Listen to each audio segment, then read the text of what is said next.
Channel Punjabi ਦੇਖ ਰਹੇ ਦਰਸ਼ਕਾਂ ਦਾ ਪ੍ਰੋਗਰਾਮ ਫਰੰਟ ਲਾਈਨ ਵਿੱਚ ਬਹੁਤ-ਬਹੁਤ ਸਵਾਗਤ।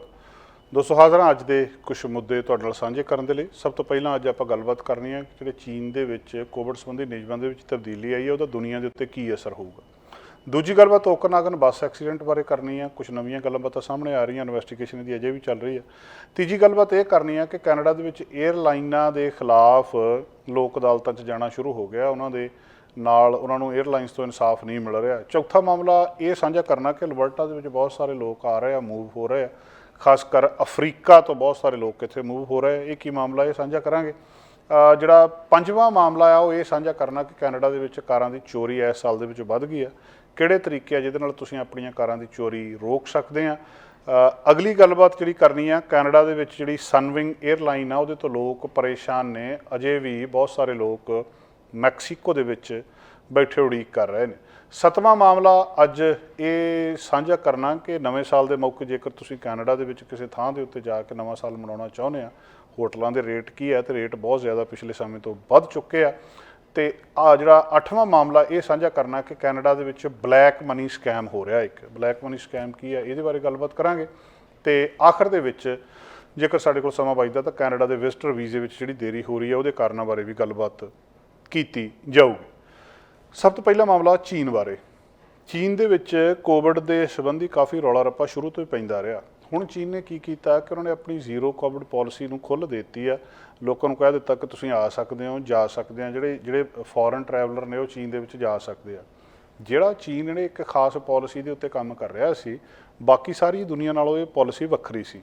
ਬਾਕੀ ਸਾਰੀ ਦੁਨੀਆ ਦੇ ਵਿੱਚ ਸਾਰੇ ਦੇਸ਼ਾਂ ਨੇ ਜਿਹੜਾ ਇੱਕ ਪਾਸੇ ਥੋੜ੍ਹੀਆਂ ਖੁੱਲ੍ਹਾਂ ਵੀ ਦੇ ਦਿੱਤੀਆਂ ਸੀ ਕਿ ਆਹ ਚੀਜ਼ਾਂ ਖੁੱਲ੍ਹੀਆਂ ਰੱਖੋ, ਲੋਕ ਮੂਵ ਵੀ ਕਰਦੇ ਰਹੇ, ਨਾਲ ਵੈਕਸੀਨ ਵੀ ਲੱਗਦੀ ਰਹੀ। ਅਤੇ ਹੋਇਆ ਕਿ ਸਾਰੇ ਲੋਕਾਂ ਨੂੰ ਜਾਂ ਤਾਂ ਕੋਵਿਡ ਹੋ ਗਿਆ ਅਤੇ ਜਾਂ ਵੈਕਸੀਨ ਲੱਗ ਗਈ, ਇਮਿਊਨਿਟੀ ਲੋਕਾਂ ਦੇ ਵਿੱਚ ਬਣ ਗਈ। ਚੀਨ ਨੇ ਇਸ ਮਾਮਲੇ ਦੇ ਵਿੱਚ ਬਹੁਤ ਸਖਤੀ ਵਰਤੀ। ਉਹ ਕਹਿੰਦੇ ਸੀ ਵੀ ਜੋ ਮਰਜ਼ੀ ਹੋ ਜਾਵੇ, ਅਸੀਂ ਜਿਹਨੂੰ ਕੋਵਿਡ ਹੋ ਗਿਆ ਉਹਦੇ 'ਤੇ ਜ਼ੀਰੋ ਕੋਵਿਡ ਪਾਲਿਸੀ ਦਾ ਉਹਨਾਂ ਨੇ ਨਾਂ ਦਿੱਤਾ ਸੀ, ਉਹਨੂੰ ਟੋਲਰੇਟ ਨਹੀਂ ਕਰਨਾ ਸੀ। ਜਿਹਨੂੰ ਕੋਵਿਡ ਹੋ ਜਾਂਦਾ ਸੀ ਉਹਨੂੰ ਬਹੁਤ ਸਖਤੀ ਦੇ ਨਾਲ ਵੱਖਰਿਆਂ ਰੱਖਦੇ ਸੀ, ਕਿਸੇ ਦੇ ਨੇੜੇ ਨਹੀਂ ਸੀ ਲੱਗਣ ਦਿੰਦੇ, ਕੁਛ ਨਹੀਂ ਸੀ ਕਰਨ ਦਿੰਦੇ, ਅਤੇ ਉੱਥੇ ਕੋਵਿਡ ਫੈਲਿਆ ਹੀ ਨਹੀਂ। ਅਤੇ ਹੁਣ ਜਦੋਂ ਉਹਨੇ ਥੋੜ੍ਹੀ ਜਿਹੀ ਖੁੱਲ੍ਹ ਦਿੱਤੀ ਉਹਦੇ ਤੋਂ ਬਾਅਦ ਕੋਵਿਡ ਜ਼ਿਆਦਾ ਫੈਲਣ ਲੱਗ ਪਿਆ, ਜਿਹਦੇ ਕਰਕੇ ਸਾਰਾ ਰੌਲਾ ਰੱਪਾ ਪਿਆ। ਪਿਛਲੇ ਦਿਨਾਂ ਦੇ ਵਿੱਚ ਇੱਕ ਵੱਡੀ ਘਟਨਾ ਚੀਨ ਦੇ ਵਿੱਚ ਵਾਪਰਦੀ ਆ। ਉੱਥੇ ਇੱਕ ਅਪਾਰਟਮੈਂਟ ਦੇ ਵਿੱਚ ਅੱਗ ਲੱਗ ਜਾਂਦੀ ਆ। ਅੱਗ ਲੱਗਣ ਨੂੰ ਬੁਝਾਉਣ ਦੇ ਲਈ ਜਿਹੜਾ ਅੱਗ ਬੁਝਾਊ ਅਮਲਾ ਫੈਲਾ ਉਹ ਆਉਂਦਾ ਆ, ਉਹ ਆਉਂਦਿਆਂ ਨੂੰ ਦੇਰ ਲੱਗ ਜਾਂਦੀ ਕਿਉਂਕਿ ਕੋਵਿਡ ਦੀਆਂ ਰੈਸਟ੍ਰਿਕਸ਼ਨਸ ਨੇ। ਉਹ ਸਾਰਾ ਕੁਛ ਕਰਨ ਦੇ ਨਾਲ ਅੱਗ ਜਿਹੜੀ ਆ ਉਹ ਪੂਰੀ ਦੀ ਪੂਰੀ ਉੱਥੇ ਉਹਦੇ ਨਾਲ ਕਈ ਜਾਨਾਂ ਦਾ ਨੁਕਸਾਨ ਹੋ ਜਾਂਦਾ। ਹੁਣ ਉਹ ਅੱਗ ਤੋਂ ਬਾਅਦ ਉੱਥੇ ਲੋਕ ਸੜਕਾਂ ਦੇ ਉੱਤੇ ਆ ਜਾਂਦੇ ਆ ਵੀ ਇਹ ਕਿ ਜ਼ੀਰੋ ਪਾਲਿਸੀ ਹੋਈ ਜਿਹਦੇ ਨਾਲ ਸਾਡੇ ਲੋਕ ਮਰ ਰਹੇ ਆ ਅਤੇ ਤੁਸੀਂ ਉਹਨਾਂ ਦਾ ਬਚਾਅ ਹੀ ਨਹੀਂ ਕਰ ਸਕਦੇ। ਲੋਕਾਂ ਨੇ ਵਿਰੋਧ ਕਰਨਾ ਸ਼ੁਰੂ ਕਰਤਾ। ਚੀਨ ਵਰਗੀ ਜਿਹੜੀ ਕਮਿਊਨਿਸਟ ਕੰਟਰੀ ਜਾਂ ਇੱਕ ਡਿਕਟੇਟਰਸ਼ਿਪ ਵਾਲੀ ਕੰਟਰੀ, ਜਿੱਥੇ ਕਦੇ ਵੀ ਕਿਸੇ ਦਾ ਸਰਕਾਰ ਜਿਹੜੀ ਆ ਵਿਰੋਧ ਸੁਣਦੀ ਨਹੀਂ ਕਿ ਕੋਈ ਉਹਨਾਂ ਦੇ ਖਿਲਾਫ ਕੋਈ ਗੱਲ ਕਰ ਜਾਵੇ, ਉੱਥੇ ਲੋਕ ਸੜਕਾਂ ਦੇ ਉੱਤੇ ਉਤਰਿਆ ਅਤੇ ਇੰਨਾ ਪ੍ਰੈਸ਼ਰ ਉੱਥੇ ਉਹਨਾਂ ਲੋਕਾਂ ਦਾ ਪੈ ਚੁੱਕਾ ਆ। ਹਾਲਾਂਕਿ ਚੀਨ ਦੀਆਂ ਬਹੁਤੀਆਂ ਖਬਰਾਂ ਬਾਹਰ ਨਹੀਂ ਆਉਂਦੀਆਂ, ਪਰ ਜਿੰਨਾ ਉੱਥੋਂ ਦਾ ਪ੍ਰੈਸ਼ਰ ਲੋਕਾਂ ਦੇ ਉੱਤੇ ਸਰਕਾਰ ਦੇ ਉੱਤੇ ਪੈ ਚੁੱਕਾ ਆ, ਉਹਨਾਂ ਨੂੰ ਜ਼ੀਰੋ ਕੋਵਿਡ ਪਾਲਿਸੀ ਛੱਡਣੀ ਪਈ ਵੀ ਠੀਕ ਆ, ਥੋੜ੍ਹੀ ਬਹੁਤੀ ਖੁੱਲ੍ਹ ਦੇ ਦਿਓ, ਜੇਕਰ ਤੁਸੀਂ ਕਿਤੇ ਜਾਣਾ ਆਉਣਾ ਚਾਹੁੰਦੇ ਆ ਉੱਥੇ ਜਾ ਸਕਦੇ ਆ। ਹੁਣ ਉਹਦੇ ਨਾਲ ਹੀ ਉਹਦਾ ਅਸਰ ਦੁਨੀਆ ਦੇ ਉੱਤੇ ਪੈਣਾ ਸ਼ੁਰੂ ਹੋ ਗਿਆ ਵੀ ਚੀਨ ਨੇ ਜੇ ਖੁੱਲ੍ਹ ਦੇ ਦਿੱਤੀ, ਅਤੇ ਜੇ ਪਹਿਲਾਂ ਵੀ ਸਾਰੀ ਜਿਹੜੀ ਇਹ ਗੱਲਬਾਤ ਸੀ ਚੀਨ ਤੋਂ ਸ਼ੁਰੂ ਹੋਈ ਸੀ, ਹੁਣ ਲੋਕ ਫੇਰ ਡਰ ਗਏ ਆ ਵੀ ਚੀਨ ਨੇ ਖੁੱਲ੍ਹ ਦੇ ਦਿੱਤੀ, ਇੱਦਾਂ ਨਾ ਹੋਵੇ ਕਿ ਉਹ ਸਾਰੇ ਦਾ ਸਾਰਾ ਜਿਹੜਾ ਕੋਵਿਡ ਆ ਫੈਲ ਜਾਵੇ। ਲੋਕ ਡਰੇ ਆ। ਜਿਹੜੀ ਚੀਨ ਦੀ ਯੂ ਟਰਨ ਜਿਹੜੀ ਇਹ ਪਾਲਿਸੀ ਸੀਗੀ ਕਿ ਜਿੰਨੇ ਉਹਨਾਂ ਨੇ ਅਬਰਪਟ ਤਰੀਕੇ ਦੇ ਨਾਲ ਕਿ ਇੱਕਦਮ ਕਿੱਥੇ ਤੇ ਤੁਸੀਂ ਜ਼ੀਰੋ ਪਾਲਿਸੀ ਲੈ ਕੇ ਚੱਲ ਰਹੇ ਹੋ, ਅਸੀਂ ਕਿਸੇ ਨੂੰ ਹਿੱਲਣ ਨਹੀਂ ਦੇਣਾ ਜਿਹਨੂੰ ਕੋਵਿਡ ਹੋ ਗਿਆ, ਕਿੱਥੇ ਤੁਸੀਂ ਇੱਕਦਮ ਹੀ ਉਹਨੂੰ ਖੁੱਲ੍ਹ ਦੇ ਦਿੰਦੇ ਹੋ। ਇਸ ਕਰਕੇ ਲੋਕ ਜਿਹੜੇ ਨੇ ਇਹ ਤੋਂ ਥੋੜ੍ਹਾ ਜਿਹਾ ਡਰੇ ਨੇ। ਤੁਹਾਨੂੰ ਪਤਾ ਕਿ ਅਮਰੀਕਾ ਨੇ ਵੀ ਕੋਵਿਡ ਟੈਸਟ ਲਾਜ਼ਮੀ ਕਰ ਦਿੱਤਾ ਜਿਹੜਾ ਚੀਨ ਤੋਂ ਆਉਂਦਾ ਆ। ਕਈ ਹੋਰ ਦੇਸ਼ ਵੀ ਇਹਦੇ ਉੱਤੇ ਕਰ ਰਹੇ ਆ। ਉੱਥੇ ਦੇ ਡਾਟੇ ਨੂੰ ਟਰੈਕ ਕੀਤਾ ਜਾ ਰਿਹਾ। ਸਰਕਾਰ ਇਸ ਵੇਲੇ ਲੋਕਾਂ ਨੂੰ ਅਲਾਓ ਕਰ ਰਹੀ ਆ ਕਿ ਉਹ ਆਪਣੇ ਘਰ ਦੇ ਵਿੱਚ ਰਹਿਣ। ਕੁਆਰੰਟਾਈਨ ਵਾਲੇ ਅਰਲੀ ਜਨਵਰੀ ਦੇ ਵਿੱਚ ਜਿਹੜੇ ਬਾਹਰਲੇ ਲੋਕ ਆ ਉਹ ਵੀ ਉੱਥੇ ਆ ਸਕਦੇ ਆ, ਅਤੇ ਆ ਕੇ ਉਹਨਾਂ ਨੂੰ ਕੋਈ ਕੁਆਰੰਟੀਨ ਕਰਨ ਦੀ ਲੋੜ ਨਹੀਂ, ਉਹ ਉੱਦਾਂ ਹੀ ਫਿਰ ਸਕਦੇ ਆ। ਹੁਣ ਇਸ ਵੇਲੇ ਸਿਚੁਏਸ਼ਨ ਕੀ ਆ? ਪਹਿਲਾ ਸਵਾਲ ਲੋਕਾਂ ਦਾ ਇਹ ਆ ਚੀਨ ਦੇ ਵਿੱਚ ਕੋਵਿਡ-19 ਦੀ ਜਿਹੜੀ ਵੇਵ ਆ, ਇਨਫੈਕਸ਼ਨ ਆ, ਉਹ ਬਹੁਤ ਜ਼ਿਆਦਾ ਇਸ ਵੇਲੇ ਉੱਥੇ ਫੈਲੀ ਆ। ਹੌਸਪੀਟਲ ਦੇ ਵਿੱਚ ਪ੍ਰੈਸ਼ਰ ਬਹੁਤ ਆ। ਕੋਵਿਡ ਦੇ ਕੇਸ ਪਹਿਲਾਂ ਕਦੇ ਇੰਨੇ ਨਹੀਂ ਆਏ ਜਿੰਨੇ ਇਸ ਵੇਲੇ ਆ ਰਹੇ ਆ। ਨੰਬਰ ਆਫ ਡੈਥਸ ਉੱਥੇ ਪਤਾ ਨਹੀਂ ਕਿੰਨੀਆਂ ਹੋ ਰਹੀਆਂ, ਪਰ ਹੋ ਬਹੁਤ ਰਹੀਆਂ ਆ। ਪਿਛਲੇ ਹਫ਼ਤੇ ਚੀਨ ਨੇ ਡੈਫੀਨੇਸ਼ਨ ਜਿਹੜੀ ਕੋਵਿਡ ਡੈਥ ਦੀ ਉਹਨੂੰ ਬਦਲ ਦਿੱਤਾ ਸੀ ਕਿ ਜਿਹੜਾ ਪੇਸ਼ੈਂਟ ਜਿਹਨੂੰ ਵਾਇਰਸ ਹੋਇਆ ਆ ਅਤੇ ਉਹ ਜਿਹੜਾ ਨਮੂਨੀਆ ਜਾਂ ਰੈਸਪੀਰੇਟਰੀ ਫੇਲੂਅਰ ਨਾਲ ਮੌਤ ਹੁੰਦੀ ਉਹਨੂੰ ਉਹਦੇ 'ਚ ਗਿਣਿਆ ਜਾ ਰਿਹਾ ਸੀ। ਦੂਜਾ ਸਵਾਲ ਨਾਲ ਹੀ ਲੋਕਾਂ ਦੇ ਮਨ 'ਚ ਆ ਕਿ ਐਡੀ ਬੈਡ ਵੇਵ ਉੱਥੇ ਆਈ ਕਿਉਂ ਆ। ਉਹਦੇ ਕਈ ਕਾਰਨ ਦੱਸੇ ਜਾ ਰਹੇ ਆ। ਪਹਿਲਾ ਕਾਰਨ ਤਾਂ ਜਿਹੜੀਆਂ ਰਿਸਟ੍ਰਿਕਸ਼ਨਸ ਆ ਉਹ ਹਟਾ ਦਿੱਤੀਆਂ, ਉਹ ਵੱਡਾ ਕਾਰਨ ਆ। ਕੁਦਰਤੀ ਜਦੋਂ ਰਿਸਟ੍ਰਿਕਸ਼ਨਸ ਹਟਾ ਦਿੱਤੀਆਂ ਤਾਂ ਵਾਇਰਸ ਕਾਫੀ ਜ਼ਿਆਦਾ ਫੈਲੂਗਾ। ਦੂਜਾ, ਚੀਨ ਦੀ ਜਿਹੜੀ ਵੈਕਸੀਨੇਸ਼ਨ ਦੀ ਕੈਂਪੇਨ ਆ ਉਹ ਬਹੁਤ ਸਲੋ ਆ। ਬਣਾ ਤੇ ਇਹਨਾਂ ਨੇ ਵੈਕਸੀਨ ਸਾਰੀ ਦੁਨੀਆ ਨਾਲੋਂ ਪਹਿਲਾਂ ਲਾਈ ਸੀ ਵੀ ਅਸੀਂ ਸਭ ਤੋਂ ਪਹਿਲਾਂ ਲਵਾ ਲਈ। ਦੂਜੀ ਇਹਨਾਂ ਨੇ ਜਿਹੜੀ ਵੈਕਸੀਨ ਬਣਾਈ ਸੀ ਉਹ ਇਫੈਕਟਿਵ ਨਹੀਂ ਹੈ। ਜਿੱਥੇ ਜਿੱਥੇ ਚੀਨ ਨੇ ਵੈਕਸੀਨ ਦਿੱਤੀ ਸੀ ਕਈ ਦੇਸ਼ਾਂ ਨੂੰ, ਉੱਥੇ 2 ਵਾਰੀ ਵੈਕਸੀਨ 3 ਵਾਰੀ ਵੈਕਸੀਨ ਲਵਾਉਣ ਤੋਂ ਬਾਅਦ ਵੀ ਇਮਿਊਨਿਟੀ ਸੀ ਬਣ ਰਹੀ ਸੀ। ਉਹ ਕਹਿੰਦੇ ਸੀ 4 ਵਾਰੀ ਵੈਕਸੀਨ ਲਾਓ ਕਿਉਂਕਿ ਵੈਕਸੀਨ ਹੈ ਹੀ ਬਹੁਤ ਕਮਜ਼ੋਰ ਆ। ਹੁਣ ਦੂਜਾ ਜਿਹੜੀ ਪਾਪੂਲੇਸ਼ਨ ਆ ਉਹਦੀ ਪ੍ਰੋਟੈਕਸ਼ਨ ਚੱਕ ਲਈ ਗਈ ਹੈ। ਇਹ ਸਾਰੇ ਕਾਰਨ ਬਣੇ ਆ ਕਿ ਉੱਥੇ ਕੋਵਿਡ ਬਹੁਤ ਜ਼ਿਆਦਾ ਫੈਲ ਗਿਆ। ਦੂਜਾ, ਕਿਉਂਕਿ ਪਹਿਲਾਂ ਇਹਨਾਂ ਨੇ ਸਟ੍ਰਿਕਟ ਰੱਖਿਆ, ਕੋਵਿਡ ਫੈਲਣ ਨਹੀਂ ਦਿੱਤਾ, ਲੋਕਾਂ ਦੇ ਵਿੱਚ ਨੈਚੁਰਲ ਇਮਿਊਨਿਟੀ ਨਹੀਂ ਬਣੀ। ਇਹ ਸਾਰੇ ਦੇ ਨਤੀਜੇ ਵਜੋਂ ਜਿਹੜਾ ਕੋਵਿਡ ਆ ਉਹ ਇਸ ਵੇਲੇ ਬਹੁਤ ਜ਼ਿਆਦਾ ਉੱਥੇ ਫੈਲ ਗਿਆ। ਦੂਜਾ, ਇਸ ਵੇਲੇ ਇਹ ਕੀਤਾ ਜਾ ਰਿਹਾ ਕਿ ਜੇ ਉਹਨਾਂ ਨੇ ਆਪਣੀ ਪਾਲਿਸੀ ਨੂੰ ਰਿਵਰਸ ਕਰ ਦਿੱਤਾ ਤਾਂ ਕੀ ਇਹ ਮਾਮਲਾ ਜਿਹੜਾ ਗੰਭੀਰਤਾ ਵਾਲਾ ਆ, ਸਾਨੂੰ ਇਹਦੇ ਬਾਰੇ ਸੋਚਣਾ ਚਾਹੀਦਾ। ਕੁਝ ਲੋਕ ਇਸ ਕੰਮ ਨੂੰ ਜੀ ਆਇਆਂ ਕਹਿ ਰਹੇ ਕਿ ਜਿਹੜੀ ਉਹਨਾਂ ਨੇ ਜ਼ੀਰੋ ਕੋਵਿਡ ਪਾਲਿਸੀ ਤੋਂ ਸ਼ਿਫਟ ਕੀਤੀ ਆ ਉਹਦਾ ਕਾਫੀ ਜ਼ਿਆਦਾ ਜਿਹੜਾ ਫਾਇਦਾ ਹੋਊਗਾ। ਕੁਝ ਕਹਿੰਦੇ ਇਹਦਾ ਨੁਕਸਾਨ ਹੋਊਗਾ ਕਿ ਇੱਕਦਮ ਇਸ ਪਾਲਿਸੀ ਤੋਂ ਇਹਨਾਂ ਨੂੰ ਬਦਲਣਾ ਨਹੀਂ ਚਾਹੀਦਾ ਸੀ। ਜਿਹੜੀਆਂ ਪਾਲਿਸੀਜ਼ ਆ ਕਈ ਦੇਸ਼ਾਂ ਦੇ ਵਿੱਚ ਇਸ ਤਰੀਕੇ ਦੇ ਨਾਲ ਕੀਤੀਆਂ ਗਈਆਂ। ਹੁਣ ਜਿਹੜੇ ਡਿਫਰੈਂਟ ਕੰਟਰੀ ਸੀਗੇ ਉਹ ਗ੍ਰੈਜੂਅਲੀ ਇੱਕ ਤੋਂ ਹੌਲੀ ਹੌਲੀ ਉਹਨਾਂ ਨੇ ਪਾਬੰਦੀਆਂ ਚੱਕੀਆਂ। ਚੀਨ ਵਾਂਗੂ ਨਹੀਂ ਕੀਤਾ ਕਿ ਜਿਹੜੀ ਸਡਨ ਸ਼ਿਫਟ ਕਰ ਦਿੱਤੀ ਕਿ ਇੱਕ ਪਾਸੇ ਬਿਲਕੁਲ ਬੰਦ ਤੇ ਮੁੜ ਕੇ ਉਹਨੂੰ ਬਿਲਕੁਲ ਤੁਸੀਂ ਖੋਲ੍ਹ ਦਿਓ ਵੀ ਕੁਆਰੰਟੀਨ ਦੀ ਵੀ ਲੋੜ ਨਹੀਂ, ਬਾਹਰੋਂ ਜਿਹੜਾ ਆਉਂਦਾ ਉਹ ਵੀ ਆਈ ਜਾਵੇ। ਇਹ ਦੂਜਾ ਜਿਹੜਾ ਚੀਨ ਦੇ ਬਾਰੇ ਸਭ ਤੋਂ ਵੱਡੀ ਚਿੰਤਾ ਲੋਕਾਂ ਦੇ ਮਨਾਂ ਦੇ ਵਿੱਚ ਆ ਉਹ ਟਰਾਂਸਪੇਰੈਂਸੀ ਆ। ਅਮਰੀਕਾ ਦੀ ਖਬਰ ਲੈਣੀ ਹੈ, ਕੈਨੇਡਾ ਦੀ, ਇੰਗਲੈਂਡ ਦੀ, ਕਿਸੇ ਦੇਸ਼ ਦੀ, ਤੁਹਾਡੇ ਕੋਲੇ ਸਹੀ ਡਾਟਾ ਆ ਜਾਊਗਾ ਵੀ ਆਹ ਅਸਲ ਦੇ ਵਿੱਚ ਉੱਥੇ ਹੋ ਰਿਹਾ। ਚੀਨ ਬਾਰੇ ਬਾਹਰਲੀ ਦੁਨੀਆ ਨੂੰ ਪਤਾ ਹੀ ਨਹੀਂ ਲੱਗਦਾ ਕਿ ਉੱਥੇ ਅਸਲ ਦੇ ਵਿੱਚ ਹੋ ਕੀ ਰਿਹਾ। ਦੂਜਾ, ਜਿਹੜੀ ਵਾਇਰਸ ਆ ਉਹਦੀ ਜੈਨੇਟਿਕਸ ਨਹੀਂ ਪਤਾ ਲੱਗ ਰਹੀ ਕਿ ਕਿਸ ਕਿਸਮ ਦਾ ਇਹ ਵਾਇਰਸ ਆ ਜਿਹੜਾ ਇਸ ਵੇਲੇ ਫੈਲਿਆ ਹੈ। ਤੀਜਾ, ਉਹਦੀ ਐਕਸਟੈਂਟ ਆਫ ਇਨਫੈਕਸ਼ਨ ਨਹੀਂ ਪਤਾ ਲੱਗ ਰਿਹਾ ਕਿ ਇਨਫੈਕਸ਼ਨ ਕਿੰਨੀ ਕੁ ਆ। ਹੁਣ ਲੋਕ ਇਹ ਵੀ ਸਵਾਲ ਕਰ ਰਹੇ ਆ ਕਿ ਕੀ ਸਾਨੂੰ ਇਹਦੇ ਬਾਰੇ ਵਰੀ ਕਰਨਾ ਚਾਹੀਦਾ ਕਿ ਜੇ ਚੀਨ ਦੇ ਵਿੱਚ ਕੋਈ ਨਵਾਂ ਵੇਰੀਐਂਟ ਰਾਈਜ਼ ਕਰ ਜਾਵੇ। ਗੱਲ ਉਹੀ ਆ ਕਿ ਲੋਕ ਪਹਿਲਾਂ ਦੇ ਡਰੇ ਆ। ਜਦੋਂ ਕੋਵਿਡ ਆਇਆ ਸੀ ਉਸ ਵੇਲੇ ਵੀ ਕੋਵਿਡ-19 ਬਾਰੇ ਕਿਹਾ ਗਿਆ ਸੀ ਕਿ ਕੁਛ ਨਹੀਂ ਹੈ, ਮਾਮੂਲੀ ਵਾਇਰਸ ਹੀ ਆ ਤੇ ਇਹਨੇ ਸਾਰੀ ਦੁਨੀਆ ਨੂੰ ਇੰਨਾ ਹਿਲਾ ਕੇ ਰੱਖ ਦਿੱਤਾ ਕਿ ਪਹਿਲਾਂ ਕਦੇ ਦੁਨੀਆ ਦੇ ਵਿੱਚ ਇੱਦਾਂ ਵਾਪਰਿਆ ਹੀ ਨਹੀਂ ਸੀ। ਹੁਣ ਜੋ ਕੁਛ ਚੀਨ ਦੇ ਵਿੱਚ ਹੋ ਰਿਹਾ, ਜਿਹੜਾ ਉਹਦਾ ਨਵਾਂ ਵੇਰੀਐਂਟ ਆ ਰਿਹਾ, ਉਹ ਵੀ ਇੱਕ ਵੱਡੀ ਚਿੰਤਾ ਪੈਦਾ ਕਰ ਰਿਹਾ ਲੋਕਾਂ ਦੇ ਵਿੱਚ ਕਿ ਕਿਤੇ ਇਹਦੇ ਨਾਲ ਵੀ ਨਾ ਹੋਵੇ। ਐਕਸਪਰਟ ਜਿਹੜੇ ਨੇ ਇਸ ਗੱਲ ਦੇ ਉੱਤੇ ਆਰਗੂ ਕਰ ਰਹੇ ਆ ਕਿ ਕਈ ਜਿਹੜੇ ਕੋਵਿਡ ਇਨਫੈਕਸ਼ਨ ਦੇ ਕੇਸ ਆ ਕਈ ਦੇਸ਼ਾਂ ਦੇ ਵਿੱਚ ਆ ਰਹੇ ਆ, ਉਹਨੂੰ ਮੋਨੀਟਰ ਕੀਤਾ ਜਾ ਰਿਹਾ ਕਿ ਉਹਦੀ ਕਿਹੜੀ ਕਿਸਮ ਆ ਤੇ ਕਿਤੇ ਇੱਦਾਂ ਨਾ ਹੋਵੇ ਕਿ ਜਿਹੜਾ ਇਹ ਵਾਇਰਸ ਹੈ ਇਹਦਾ ਰੂਪ ਇੰਨਾ ਬਦਲ ਜਾਵੇ ਜਾਂ ਇਹਦਾ ਜੈਨੇਟਿਕ ਸਟਰਕਚਰ ਇੰਨਾ ਬਦਲ ਜਾਵੇ ਕਿ ਜਿਹੜਾ ਦੁਨੀਆ ਨੂੰ ਸਮਝ ਨਾ ਆਵੇ ਤੇ ਫਿਰ ਦੁਨੀਆ ਦੇ ਵਿੱਚ ਵੱਡੀ ਸਮੱਸਿਆ ਪੈਦਾ ਹੋ ਜਾਵੇ। ਚੀਨ ਦਾ ਇੱਕਦਮ ਸਾਰੀਆਂ ਪਾਬੰਦੀਆਂ ਨੂੰ ਖੋਲ੍ਹਣਾ ਦੁਨੀਆ ਦੇ ਲਈ ਚਿੰਤਾਜਨਕ ਆ। ਗੱਲਬਾਤ ਡਰ ਵਾਲੀ ਸ਼ੁਰੂ ਹੋ ਚੁੱਕੀ ਆ। ਅਮਰੀਕਾ ਨੇ ਟੈਸਟ ਲਾਜ਼ਮੀ ਕਰ ਦਿੱਤੇ ਆ, ਰੈਂਡਮਲੀ ਟੈਸਟ ਇੰਡੀਆ ਵੀ ਕਰ ਰਿਹਾ ਬਹੁਤ ਸਾਰੇ ਲੋਕਾਂ ਦੇ। ਹੁਣ ਇਹ ਗੱਲ ਇੱਥੇ ਰੁਕ ਜਾਂਦੀ ਆ ਜਾਂ ਹੋਰ ਵੱਧ ਜਾਂਦੀ ਆ, ਇਹ ਸਮਾਂ ਦੱਸੂਗਾ। ਪਰ ਮਾਹਰ ਇਸ ਗੱਲ ਦੇ ਉੱਤੇ ਜ਼ੋਰ ਦੇ ਰਹੇ ਆ ਕਿ ਇਹ ਇੰਨੀ ਅੱਗੇ ਜਿੰਨੀ ਜਿਹੜੀ ਡਰਨ ਵਾਲੀ ਗੱਲ ਨਹੀਂ ਆ, ਕਿਉਂਕਿ ਚੀਨ ਨੇ ਪਾਲਿਸੀਜ਼ ਢਿੱਲੀਆਂ ਕੀਤੀਆਂ। ਇਸ ਕਰਕੇ ਜਿਹੜਾ ਬਚਾਅ ਦਾ ਕੁਦਰਤੀ ਤੌਰ 'ਤੇ ਥੋੜ੍ਹਾ ਬਹੁਤਾ ਜਿਹੜਾ ਬਚਾਅ ਆ ਉਹ ਸਾਰੇ ਦੇਸ਼ਾਂ ਨੂੰ ਆਪਣਾ ਕਰਨਾ ਪੈ ਰਿਹਾ। ਪਰ ਇਹਦੇ ਵਿੱਚ ਕੋਈ ਘਬਰਾਉਣ ਵਾਲੀ ਜਾਂ ਡਰਨ ਵਾਲੀ ਇੰਨੀ ਗੱਲ ਨਜ਼ਰ ਨਹੀਂ ਆਉਂਦੀ। ਥੋੜ੍ਹੇ ਦਿਨ ਪਹਿਲਾਂ ਤੁਹਾਡੇ ਨਾਲ ਅਸੀਂ ਗੱਲਬਾਤ ਕੀਤੀ ਸੀ ਕਿ ਕ੍ਰਿਸਮਸ ਈਵ ਦੇ ਉੱਤੇ ਬੱਸ ਕ੍ਰੈਸ਼ ਹੋਇਆ ਸੀ। ਓਕਨਾਗਨ ਕਨੈਕਟਰ ਦੇ ਉੱਤੇ 4 ਵਿਅਕਤੀਆਂ ਦੀ ਮੌਤ ਹੋ ਗਈ ਸੀ ਤੇ ਉਹ ਮਾਮਲਾ ਹਜੇ ਵੀ ਚਰਚਾ ਦੇ ਵਿੱਚ ਆ ਕਿ ਕੀ ਉਹਦੇ ਲਈ ਕਰਨਜੋਤ ਸਿੰਘ ਸੋਢੀ ਇੱਕ ਪੰਜਾਬੀ ਨੌਜਵਾਨ ਜਿਹਦੀ ਮੌਤ ਹੋ ਗਈ ਸੀ, ਉਹਦੀ ਵੀ ਆਪਾਂ ਗੱਲਬਾਤ ਕੀਤੀ ਸੀ। ਫੰਡ ਰੇਜ਼ ਉਹਦੇ ਲਈ ਕੀਤਾ ਗਿਆ ਸੀ। ਉਹਦਾ ਹੁਣ ਕਾਰਨ ਅਜੇ ਤੱਕ ਜਾਂਚ ਕੀਤੀ ਜਾ ਰਹੀ ਹੈ।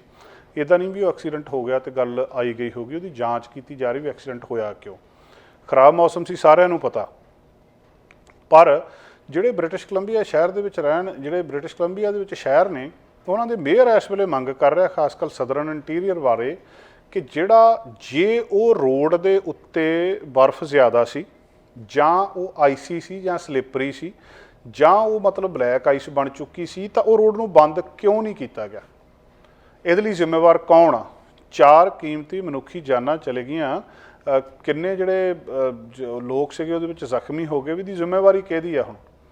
ਕੀ ਉਹ ਬੱਸ ਆਪਰੇਟ ਕਰਨ ਵਾਲੀ ਜਿਹੜੀ ਅਲਬਰਟਾ ਦੀ ਕੰਪਨੀ ਸੀ ਉਹਦੀ ਜ਼ਿੰਮੇਵਾਰੀ ਆ, ਜਾਂ ਕੀ ਸਰਕਾਰ ਦੀ ਜ਼ਿੰਮੇਵਾਰੀ ਆ, ਜਾਂ ਸਰਕਾਰ ਨੇ ਜਿਹੜੇ ਪ੍ਰਾਈਵੇਟ ਠੇਕੇ ਦਿੱਤੇ ਆ ਇਹਨਾਂ ਥਾਵਾਂ ਦੇ ਉੱਤੋਂ ਬਰਫ਼ ਹਟਾਉਣ ਦੇ, ਉਹਨਾਂ ਦੀ ਜ਼ਿੰਮੇਵਾਰੀ ਸੀ, ਉਹਨਾਂ ਨੇ ਬਰਫ਼ ਨਹੀਂ ਹਟਾਈ, ਜਾਂ ਸਰਕਾਰ ਦੀ ਜ਼ਿੰਮੇਵਾਰੀ ਸੀ ਕਿ ਇਹਨੇ ਜਦੋਂ ਕੋਈ ਇੱਦਾਂ ਦੀ ਗੱਲਬਾਤ ਹੁੰਦੀ, ਮੌਸਮ ਖਰਾਬ ਹੁੰਦਾ, ਫਲਾਈਟਾਂ ਬੰਦ ਕਰ ਦਿੱਤੀਆਂ ਜਾਂਦੀਆਂ, ਬੱਸਾਂ ਕਿਉਂ ਨਹੀਂ ਬੰਦ ਕੀਤੀਆਂ ਗਈਆਂ?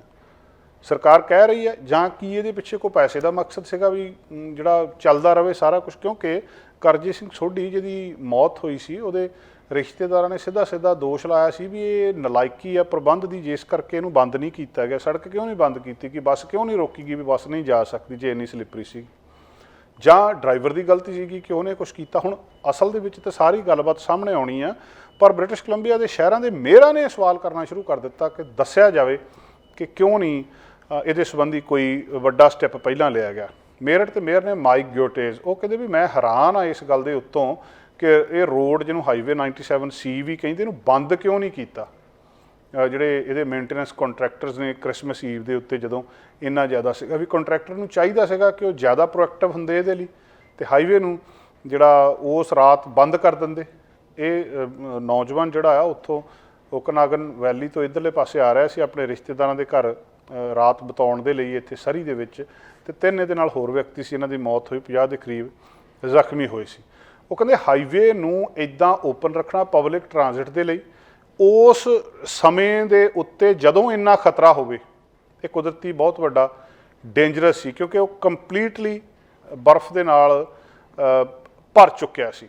ਵੀ ਉਹ ਕਹਿੰਦੇ ਅਸੀਂ ਇਮੈਜਿਨ ਕਰ ਸਕਦੇ ਹਾਂ ਕਿ ਹਾਈਵੇ ਦੇ ਉੱਤੇ ਜਿਹੜਾ ਐਕਸੀਡੈਂਟ ਹੋਇਆ ਉਹਦਾ ਕੀ ਕਾਰਨ ਰਿਹਾ ਹੋਊਗਾ। BC ਦੇ ਮਿਨਿਸਟਰ ਆਫ ਟਰਾਂਸਪੋਰਟੇਸ਼ਨ ਜਿਹੜੇ ਰੌਲਫ ਫਲੈਮਿੰਗ ਨੇ, ਉਹਨਾਂ ਨੇ ਟਿਊਜ਼ਡੇ ਨੂੰ ਇਹ ਗੱਲਬਾਤ ਮੰਗਲਵਾਰ ਨੂੰ ਕਹੀ ਸੀ ਕਿ ਜਿਹੜੇ ਮੇਨਟੇਨੈਂਸ ਕੰਟਰੈਕਟਰਸ ਨੇ ਉਹ ਪਲੋ ਕਰ ਰਹੇ ਨੇ, ਇਹਨੂੰ ਸਾਲਟਿੰਗ ਕਰ ਰਹੇ ਆ ਉਹਦੇ ਉੱਤੇ, ਜਿਹੜਾ ਜਦੋਂ ਇਹ ਡੈਡਲੀ ਕ੍ਰੈਸ਼ ਹੋਇਆ ਜਾਂ ਜਿਹਦੇ ਵਿੱਚ ਕਈ ਦਰਜਨਾਂ ਇੰਜਰ ਹੋ ਗਏ। ਉਹ ਕਹਿੰਦੇ ਕਿਹਾ ਗਿਆ ਸੀ ਵੀ ਵਾਰਨਿੰਗ ਸੀਗੀ ਵਿੰਟਰ ਡਰਾਈਵਿੰਗ ਦੇ ਸੰਬੰਧੀ, ਕੰਡੀਸ਼ਨ ਸੀਗੀ ਕਿ ਮੋਟਰਿਸਟ ਨੂੰ ਐਡਵਾਈਜ਼ ਕੀਤਾ ਗਿਆ ਸੀ ਕਿ ਤੁਸੀਂ ਜ਼ਿਆਦਾ ਧਿਆਨ ਰੱਖੋ। ਹੁਣ ਰੌਲਾ ਗੋਲਾ ਇਸ ਗੱਲ ਦੇ ਉੱਤੇ ਪੈ ਰਿਹਾ ਕਿ ਇੱਕ ਪਾਸੇ ਤੁਸੀਂ ਵਾਰਨਿੰਗ ਦੇ ਰਹੇ ਆ ਕਿ ਉੱਧਰਲੇ ਪਾਸੇ ਖਤਰਾ ਆ, ਜਿਹੜੀ ਧਿਆਨ ਦੇ ਨਾਲ ਇਹਨੂੰ ਚਲਾਓ, ਜਾਂ ਵੀ ਰੋਡ ਜਿਹੜਾ ਬਹੁਤ ਖਤਰਨਾਕ ਆ, ਇੱਥੇ ਐਕਸੀਡੈਂਟ ਹੋ ਸਕਦਾ। ਫਿਰ ਜੇ ਤੁਹਾਨੂੰ ਇੰਨਾ ਪਤਾ ਹੈ ਸਰਕਾਰ ਨੂੰ, ਤਾਂ ਤੁਸੀਂ ਬੰਦ ਕਿਉਂ ਨਹੀਂ ਕੀਤਾ ਉਹ ਰੋਡ? ਸਿਰਫ ਇਹਨੂੰ ਐਕਸਟਰਾ ਕੌਸ਼ਨ ਹੀ ਕਿਉਂ ਕਿਹਾ ਗਿਆ? ਹੁਣ ਜਿਹੜਾ ਇਹ ਇੱਕ ਵੱਡਾ ਸਵਾਲ ਇਸ ਵੇਲੇ ਜਿਹੜਾ ਪੈਦਾ ਹੋ ਰਿਹਾ ਆ ਕਿ ਕੀ ਕਾਰਨ ਸੀ ਇਹਦਾ, ਕਿ ਕੀ ਸਰਕਾਰ ਇਹਦੇ ਲਈ ਜ਼ਿੰਮੇਵਾਰ ਆ? ਔਰ ਇਹਦੀ ਹੁਣ ਇਨਵੈਸਟੀਗੇਸ਼ਨ ਚੱਲ ਰਹੀ ਆ ਇਸ IC ਰੋਡ ਦੇ ਮਾਮਲੇ ਦੇ ਵਿੱਚ। ਜਿਹੜੇ BC RC MP ਉਹਨਾਂ ਨੇ ਆਪਣੀ ਸਟੇਟ ਦੇ ਵਿੱਚ ਜਿਹੜੀ ਸਟੇਟਮੈਂਟ ਆ ਉਹਦੇ ਵਿੱਚ ਕਿਹਾ ਸੀ ਕਿ ਜਿਹੜੀਆਂ ਰੋਡ ਕੰਡੀਸ਼ਨ ਸੀ ਇਹ ਫਲੂਇਡ ਸੀਗੀਆਂ, ਜਾਂ ਜਿਹੜੀਆਂ ਮਤਲਬ ਕਲੀਅਰ ਵੈਟ ਰੋਡ ਤੋਂ ਲੈ ਕੇ ਫਰੋਜ਼ਨ ਜਿਹੜਾ ਬਰਫ਼ ਦੇ ਨਾਲ ਜੰਮਿਆ ਸਨੋ, ਉਹ ਵੀ ਰੋਡ ਫਰਵਸ ਸੀਗਾ ਉਸ ਟਾਈਮ ਦੇ ਉੱਤੇ ਜਦੋਂ ਇਹ ਐਕਸੀਡੈਂਟ ਹੁੰਦਾ ਆ।